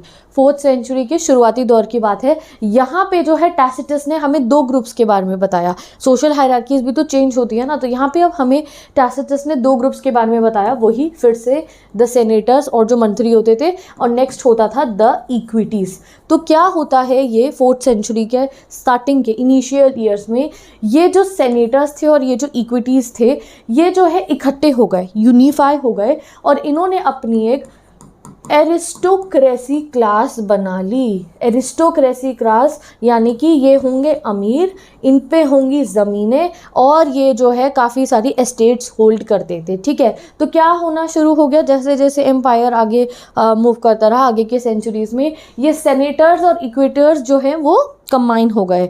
ठीक है, और यूनिफाई होने के बाद इन्होंने अपनी एक क्लास बना ली, एरिस्टोक्रेसी। ठीक है, at least half of all families were of African और ईस्टर्न ओरिजिन। और इस एरिस्टोक्रेसी में ज़्यादातर फैमिली कहाँ की थी, या तो रोमन एम्पायर के अफ्रीकन वाले एरिया की या फिर ईस्टर्न की। ठीक है, एक नई मेजर क्लास आ गई थी, एरिस्टोक्रेसी। अब ये एरिस्टोक्रेसी बहुत अमीर होती थी और एरिस्टोक्रेसी पे भी बहुत सारी पावर होती थी। But wait a minute, aristocracy से भी ज़्यादा एक पावरफुल क्लास थी, और कब थी वो, लेट रोमन सेंचुरीज की बात कर रहे हैं हम। ये कौन सी क्लास थी गाइस, मिलिट्री एलाइट्स। ठीक है, मिलिट्री एलाइट्स। तो कई बार एग्जाम में क्वेश्चन आ सकता है कि कौन सी क्लास थी जो एरिस्टोक्रेसी क्लास से भी ज़्यादा पावरफुल थी लेट सेंचुरीज में, तो वो थी मिलिट्री एलाइट्स। क्योंकि आपको मैंने स्टार्टिंग में पढ़ाया था कि आर्मी की पावर बहुत ज़्यादा होती थी, तो जो आर्मी के एलाइट्स बन गए थे वो जो है हमारे ये एरिस्टोक्रेसी से भी बहुत ज़्यादा पावरफुल हुआ करते थे। क्यों हुआ करते थे, क्योंकि जो है आर्मी की पावर आपको पता ही है, और साथ ही के साथ जितने भी मिलिट्री एलाइट्स थे वो नॉन एरिस्टोक्रेटिक बैकग्राउंड के थे, वो एरिस्टोक्रेसी वाले नहीं थे, वो अलग लोग थे। ठीक है, तो ये याद रखना कि कौन सी क्लास थी जो एरिस्टोक्रेसी से भी ज़्यादा पावरफुल थी। तो यहाँ पे आप सोशल हायरार्की को समझ चुके हो। अब धीरे धीरे क्या होता है, अभी हम लेट एम्पायर की बात कर रहे हैं ना, हमने पढ़ लिया सेनेटर्स थे और साथ में कौन थे, आपको लर्न नहीं करना है, समझते हुए चलो चीज़ों को। ठीक है, जब समझोगे तो कुछ लर्न नहीं करना पड़ेगा, अपने आप ही दिमाग में अच्छा भैया सेनेटर्स थे और इक्वेटर्स थे। जैसे जैसे एम्पायर की लेट सेंचुरी शुरू होने वाली थी और हम बात करें जब कॉन्स्टेंटाइन 1 का रूल था, तो ये सेनेटर इक्वेटेरियन ने अपनी एरिस्टोक्रेसी क्लास बना ली। ये बहुत पावरफुल थे बट उतने पावरफुल नहीं थे जितने मिलिट्री के लाइट्स होते थे। भैया ये तो अमीर अमीर लोगों की बात करें, कुछ मिडिल क्लास की भी तो बात करो, तो येस मिडिल क्लास भी जो है इमर्ज हो गई थी। कहाँ पे, हमारे रोमन एम्पायर में। एंड जो ये मिडिल क्लास थी ये क्या वर्क परफॉर्म करती थी, एग्जाम में 1 मार्कर 2 मार्कर आ सकता है कि मिडिल क्लास रोमन एम्पायर में क्या फंक्शन परफॉर्म करती थी। तो मिडिल क्लास तो बहुत सारे लोग होते थे, पॉपुलेशन बहुत थी मिडिल क्लास की। ये इंपीरियल सर्विसेज प्रोवाइड करते थे, यानी कि ये जो है गवर्नमेंट को, यानी कि जो इंपीरियल एम्पायर था ना रोमन एम्पायर, वहाँ पे सर्विसेज जो है प्रोवाइड करते थे। या तो कुछ मिडिल क्लास के लोग ब्यूरोक्रेसी में जाते थे, शासन में जाते थे, यानी कि कोर्ट में जाके जो है कचहरी में काम कर रहे हैं या कुछ लेजिस्लेशन में काम कर रहे हैं, एनीथिंग लाइक दैट, शासन कानून व्यवस्था में काम करते थे। या फिर कुछ मिडिल क्लास जो है आर्मी में भी चले जाते थे। ठीक है, कुछ बहुत प्रॉस्परस मर्चेंट बन गए थे। ठीक है, व्यापार करने लग गए थे, व्यापारी बन गए थे। कुछ फार्मर्स थे बट बहुत ज़्यादा जगहों पर ऐसा नहीं था कि मिडिल क्लास फार्मर्स थे, सिर्फ ईस्टर्न प्रोविंसेस में ऐसा था कि मिडिल क्लास फार्मर हुआ करते थे। ठीक है, अब जो ये मिडिल क्लास थी इनको क्या डिफाइन करा था, इनको ऐसा डिफाइन करा था कि बेसिकली ये कौन थे, ये क्लाइंट्स थे सेनेटोरियल हाउसेस के। सेनेट कौन थे, मंत्री लोग, गवर्नमेंट के मंत्री, इंपीरियल एम्पायर के मंत्री लोग, और उन्हीं इंपीरियल एम्पायर के मंत्रियों के लिए काफ़ी सारे ये मिडिल क्लास वर्क करती थी। तो इसीलिए टैसिटस ने इनको कह दिया था that they were the client of the senatorial houses. ठीक है, अब गाइस हमने एक और क्लास पढ़नी है, वो कौन सी क्लास होगी, हमारी लोअर क्लास। ठीक है, तो अभी दोबारा से रिवाइज करवाती हूँ आपको, हमने लेट सेंचुरी का क्या क्या पढ़ा। लेट सेंचुरी में हमारी आ गई एरिस्टोक्रेसी क्लास, एरिस्टोक्रेसी क्लास के साथ में हमने पढ़ी military एलाइट्स।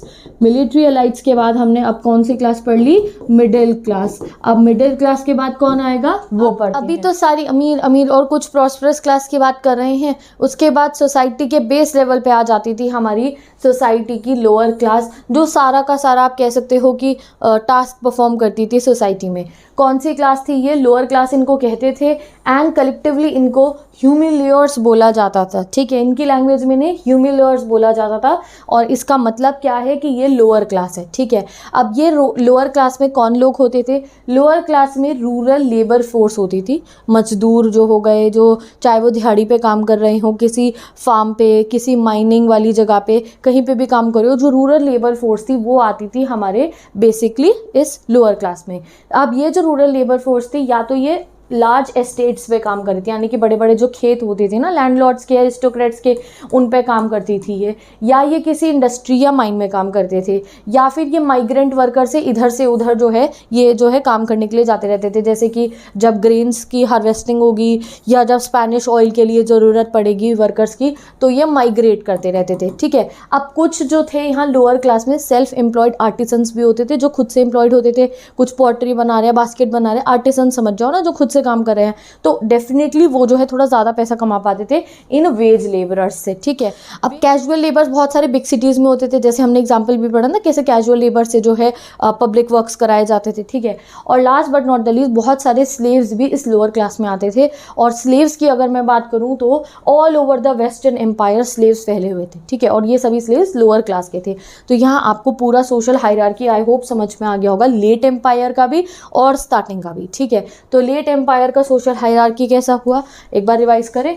Aristocrats, military, middle class, lower class, ये है लेट एम्पायर का हमारा सोशल हायरार्की, ठीक है। यहाँ पे गाइस हमारे को थोड़ी सी बात बता रखी है ये एरिस्टोक्रेसी की अमीरी के बारे में, किसके थ्रू बता रखी है? एक हिस्टोरियन थे ओलम्पिडोरस, ठीक है। ये एक अम्बेसडर भी थे, और इनके काफ़ी सारे प्रोफेशनल इंसान थे ये। तो इन्होंने बताया कि ये जो एरिस्टोक्रेसी क्लास थी, एरिस्टोक्रेसी क्लास की जो लैंडलॉर्ड्स थे, इनकी अमीरी का आप अंदाज़ा नहीं लगा सकते हो। एक एग्जाम्पल दिया है इन्होंने कि ये जो एरिस्टोक्रेट्स होते थे, और स्पेशली सिटी ऑफ रोम के, ये हमें एरिस्टोक्रेट्स की अमीरी का अंदाज़ा लगाने के लिए बताया गया है। जैसे स्लेव्स के साथ कैसा सलूक होता था देखा ना, और ये एरिस्टोक्रेट्स कैसी ज़िंदगी जीते होंगे खुद इमेजिन करो। जो रोम सिटी से जितने भी एरिस्टोक्रेट्स आते थे, अगर हम उनका ऑन एवरेज देखें तो साल भर में वो 4000 LBS ऑफ गोल्ड्स की इनकम जो है कमा लेते थे, ठीक है। 4000 LBS ऑफ गोल्ड वो कमा लेते थे, कहाँ से? अपनी एस्टेट से। ये जो उनके खेत थे जिन पे ये काम करवाते ना फ्री लेबर से, कैजुअल लेबर से, या हायर्ड लेबर से, या अपने स्लेव से, वहाँ से इतना पैसा ये कमा लेते थे। और इसमें अभी हमने वो जो है काउंट नहीं करा है जो इन्होंने डायरेक्टली कंज्यूम करा होगा। तो एरिस्टोक्रेट्स बहुत अमीर थे, सिंपल यही बात बता रखी है। चलो भैया समझ गए अब हम ये। अब यहाँ पे आपका सोशल हायरार्की कंप्लीट हो गया टॉपिक। अब हमें मॉनेटरी सिस्टम के बारे में बता रखा है रोमन एम्पायर के। तुम्हें पता है ना पहले ज़माने में तो सिक्कों की अपनी वैल्यू अलग होती थी भैया, सोने के बनते थे सिक्के, चांदी से बनते थे सिक्के, ठीक है। तो ये बता रखा है कि मॉनेटरी सिस्टम जो था लेट एम्पायर का वो थोड़ा डगमगाने लगता है। क्यों? क्योंकि जितनी भी सिल्वर माइंस थी ना, स्पेनिश सिल्वर माइंस, जो सिल्वर जहाँ से निकाल के सिक्के बनाते थे, वो एग्जॉस्ट होने लग गई थी, वो खत्म होने लग गई थी। फिर क्या करे भैया, कैसे करेंसी को, कैसे कॉइनेज को स्टेबल रखा जाए? तो जो कॉन्स्टेंटाइन थे, इन्होंने क्या करा भैया, सिल्वर खत्म हुआ तो क्या दिक्कत है, गोल्ड तो है हमारे पास। इन्होंने गोल्ड की माइन से गोल्ड निकलवाना शुरू करा, और इन्होंने नई एक सर्कुलेशन में लेकर आई ये करेंसी जो गोल्ड की बनी हुई थी। वाह, बहुत बढ़िया काम करा कॉन्स्टेंटाइन जी ने। मॉनेटरी सिस्टम पढ़ लिया। अब पढ़ते हैं रोमन एम्पायर की ब्यूरोक्रेसी के बारे में। ब्यूरोक्रेसी मतलब जो रोमन एम्पायर की गवर्नमेंट चलाया करते थे ना, जिस तरीके से पूरा ब्यूरोक्रेसी मतलब हो गया जिस तरीके से रोमन एम्पायर में सारा एडमिनिस्ट्रेशन हो रहा था। तो ये जो ब्यूरोक्रेसी थी, इसके जो नेता थे, अब यहाँ देखो आप लिखा है एचेलेंस, इसका मतलब क्या है, जो नेता लोग होते थे ना हमारे रोमन एम्पायर के, चाहे वो हायर हो या वो मिडिल क्लास वाले नेता हो, ठीक है, ये काफ़ी ज़्यादा अमीर हुआ करते थे, और ये बहुत सारी सैलरीज जो थी गोल्ड में जो है कमाते थे, ठीक है। अब जो ये सैलरीज कमाते थे अपने ये जो है ब्यूरोक्रेसी से, उनको ये जो है इन्वेस्ट कर देते थे लैंड में, यानी कि अपने जो सैलरी उससे बड़ी ज़मीनें वमीनें खरीद लिया करते थे। और ये जो है गाइस यहाँ इस ब्यूरोक्रेसी में there was a great deal of corruption भी बहुत होता था। देखो उस ज़माने से चल रहा है करप्शन, और स्पेशली जुडिशियल सिस्टम में भी करप्शन था। जुडिशरी कोर्ट कचहरी में भी करप्शन होता था, और मिलिट्री सप्लाईज में भी करप्शन हुआ था, ठीक है। तो अगर एग्जाम में क्वेश्चन आए कि क्या जो है हमारा रोमन एम्पायर में करप्शन होता था, तो ये specially judiciary and military supplies को आपको जो है मेंशन करना पड़ेगा था हमारे रोमन एम्पायर में। बट रोमन एम्पायर जो था वो कोशिश करता था करप्शन को डिक्रीज करने की, एंड करने की। और हमें कैसे पता है? क्योंकि काफ़ी सारे लॉस बनाए गए थे करप्शन को जो है वो एंड करने के लिए। अभी हम ना एडमिनिस्ट्रेशन तक पे पहुंच चुके कि कैसे शासन चलता होगा रोमन एम्पायर का। तो हमने देखा करप्शन होता था, ठीक है।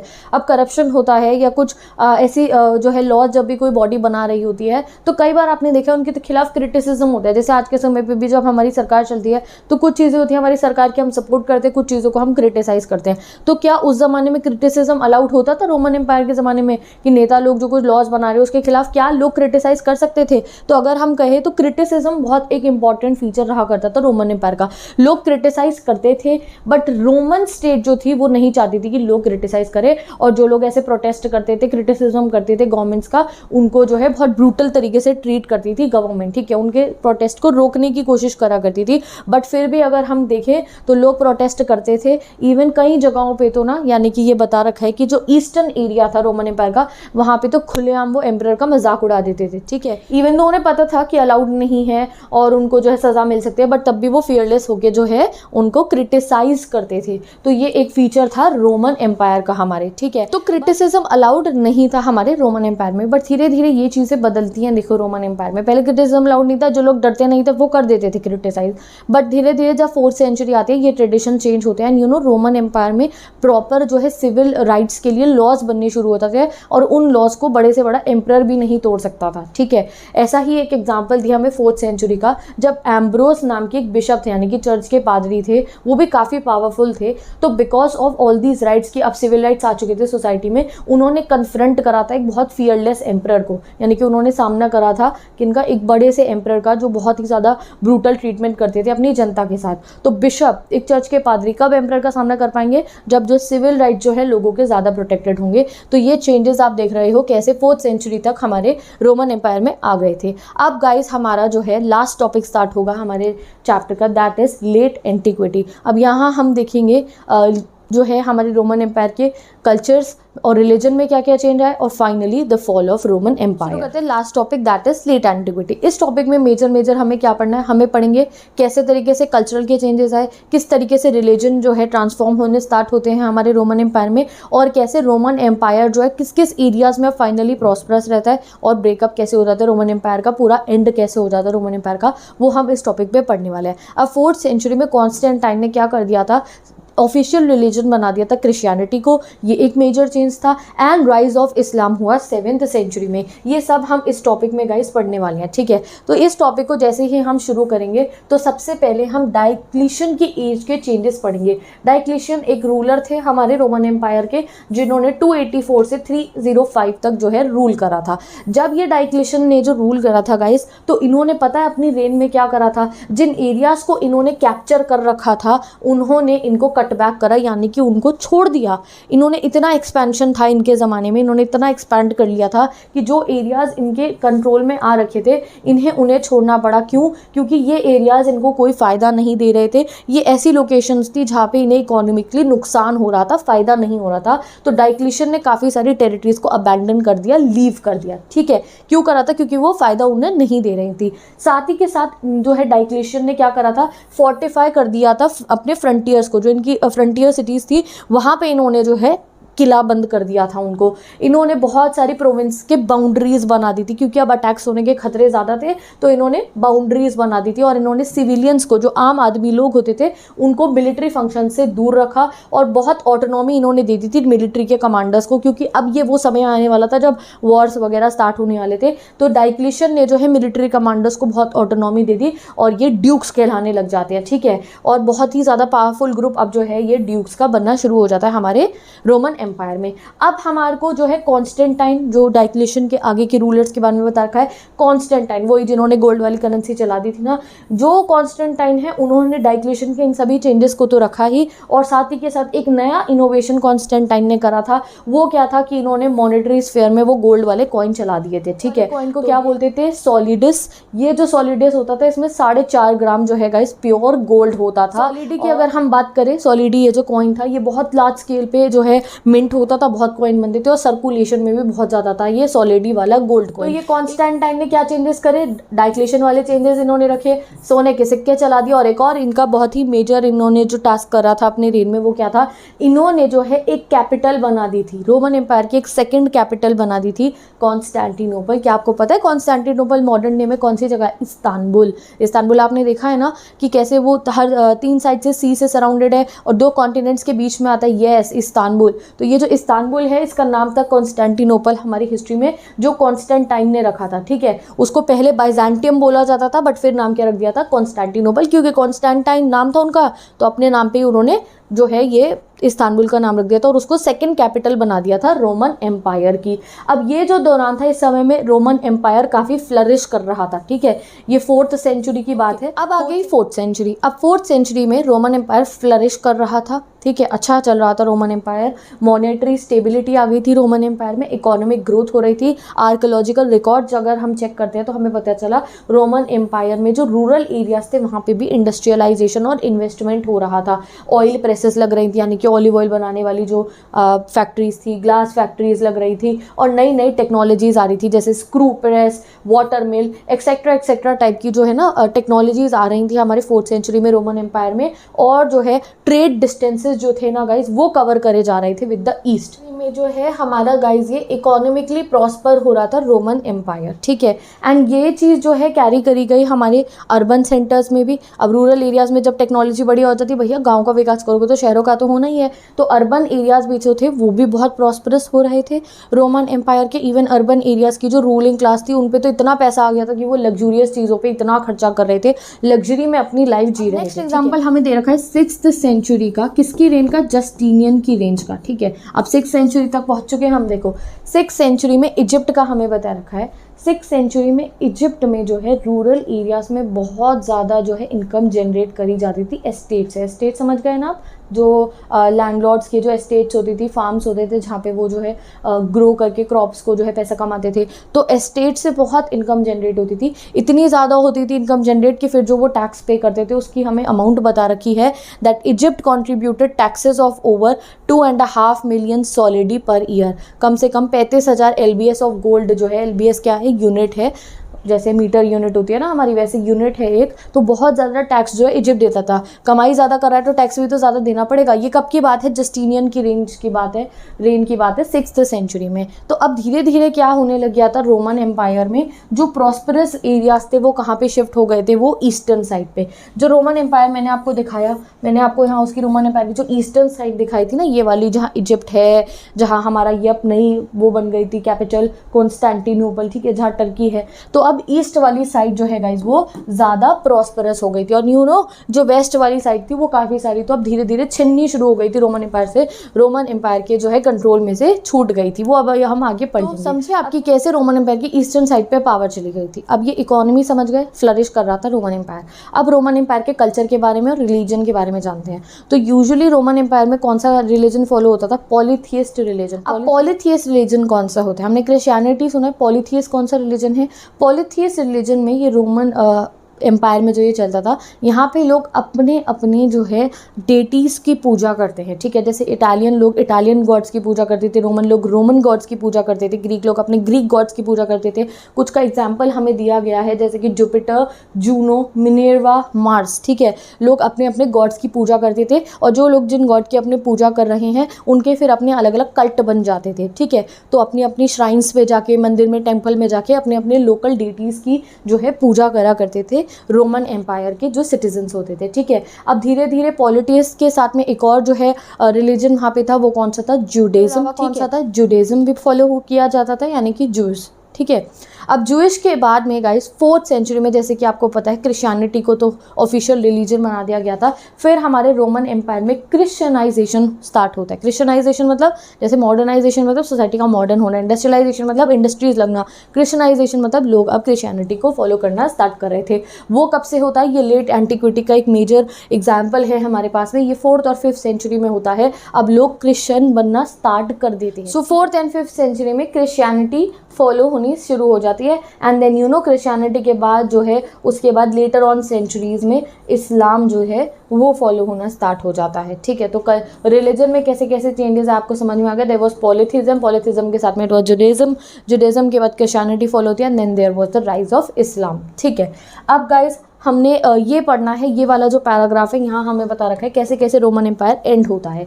तो मैंने आपको बताया था ईस्टर्न एरिया रोमन एम्पायर का प्रॉस्परस हो रहा था, तो ईस्ट के बारे में तो जान लिया, वेस्ट के बारे में तो जान लो। वेस्ट में क्या हुआ था, तो वेस्ट में बहुत सारे एरियाज ऐसे थे तो अब रोमन एम्पायर के जो है रूल में से उनसे छिन गए थे। और अगर आपको कंसोलिडेटेड नोट्स चाहिए, आप देखो गाइस मैंने आपको चैप्टर को पूरा डिटेल में समझा दिया है, एक्सप्लेन करा है, जिससे कि आपको ये एक एक बात समझ में आई होगी। अगर आप अपनी शॉर्ट नोट से भी चैप्टर को रिवाइज करोगे तो आपको पूरा चैप्टर क्रिस्टल क्लियर होने वाला है। अगर आपको शॉर्ट नोट्स है तो डिस्क्रिप्शन बॉक्स को चेक करो, मैंने तुम्हारे लिए शॉर्ट नोट्स वहाँ डिस्क्रिप्शन बॉक्स में गाइस पेस्ट कर दिए हैं, तुम्हें बस अब उन शॉर्ट नोट्स को पढ़ के रिविजन कर लेना है, ठीक है। एक एक चीज़ मैंने तुम्हें डायरेक्टली एनसीईआरटी से पढ़ा दिया है कि बाई चांस एनसीईआरटी ओपन करो और तुम रीड करो तो ऐसा तुम्हें ना लगे तुम्हें चैप्टर नहीं आता, चैप्टर तुम्हारे दिमाग में है, क्वेश्चन आंसर्स अब रट के नहीं लिखने होंगे, तुम्हें पता होगी सारी बातें, ठीक है। तुम्हें पता होगा कि आगे वाली सेंचुरीज में ईस्टर्न वाला एरिया ज़्यादा प्रॉस्परस हो गया था। अब वेस्ट के साथ क्या हुआ था वो इस टॉपिक से जानते हैं, ठीक है। अब ईस्टर्न एरिया इतना प्रॉस्परस था कि भाई जब 540s के दौरान में,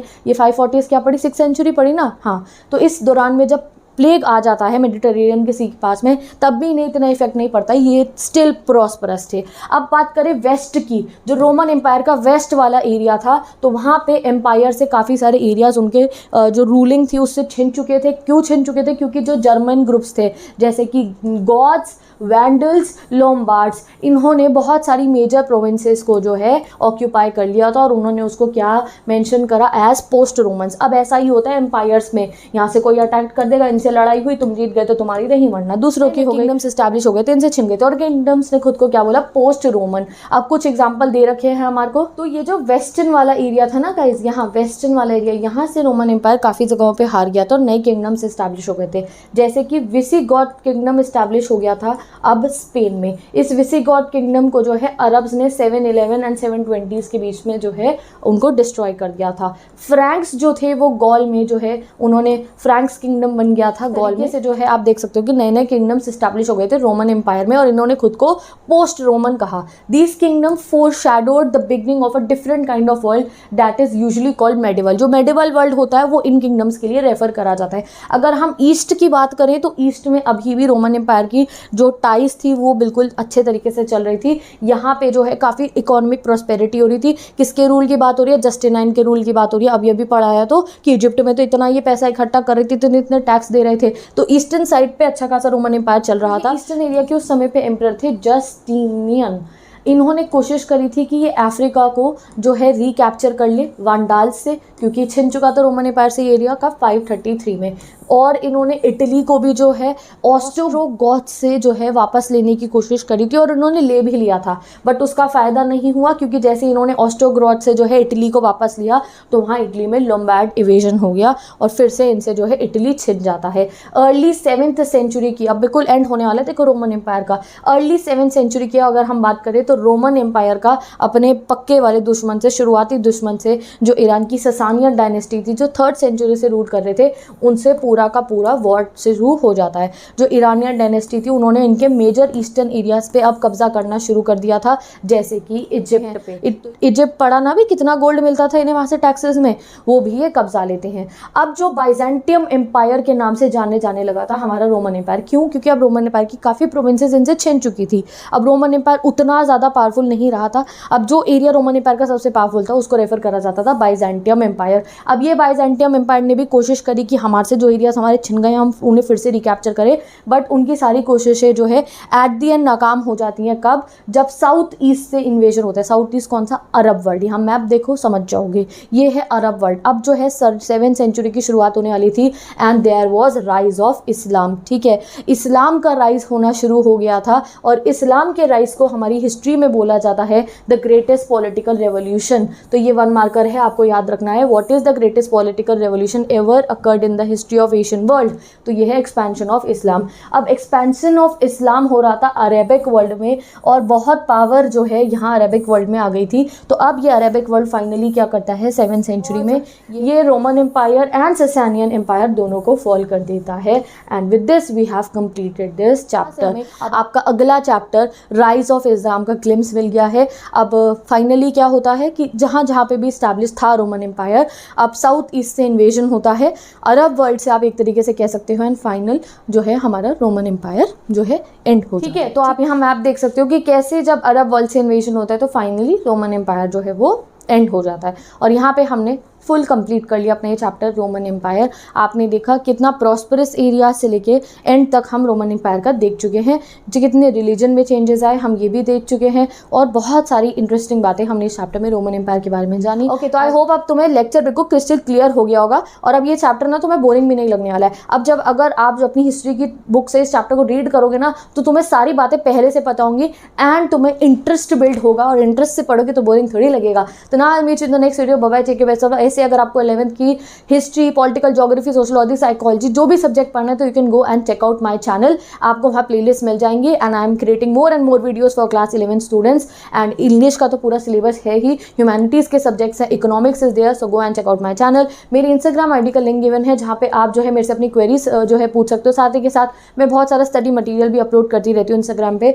तो आप जाके जो है चेक कर सकते हो। और इंस्टाग्राम अगर नहीं चलाते हो तो स्टडी मटीरियल के लिए आप मेरे चैप्टर्स के पिंड कॉमेंट चेक करो, वहाँ पे मैं जो है इंपॉर्टेंट क्वेश्चन और समरीज जो है और नोट जो है अपलोड कर देती हूँ, ठीक है, पिन कमेंट में, तो वो चेक कर सकते हो। एंड मैं मिलती हूँ आपसे नेक्स्ट वीडियो में। Bye bye, take care and best of luck.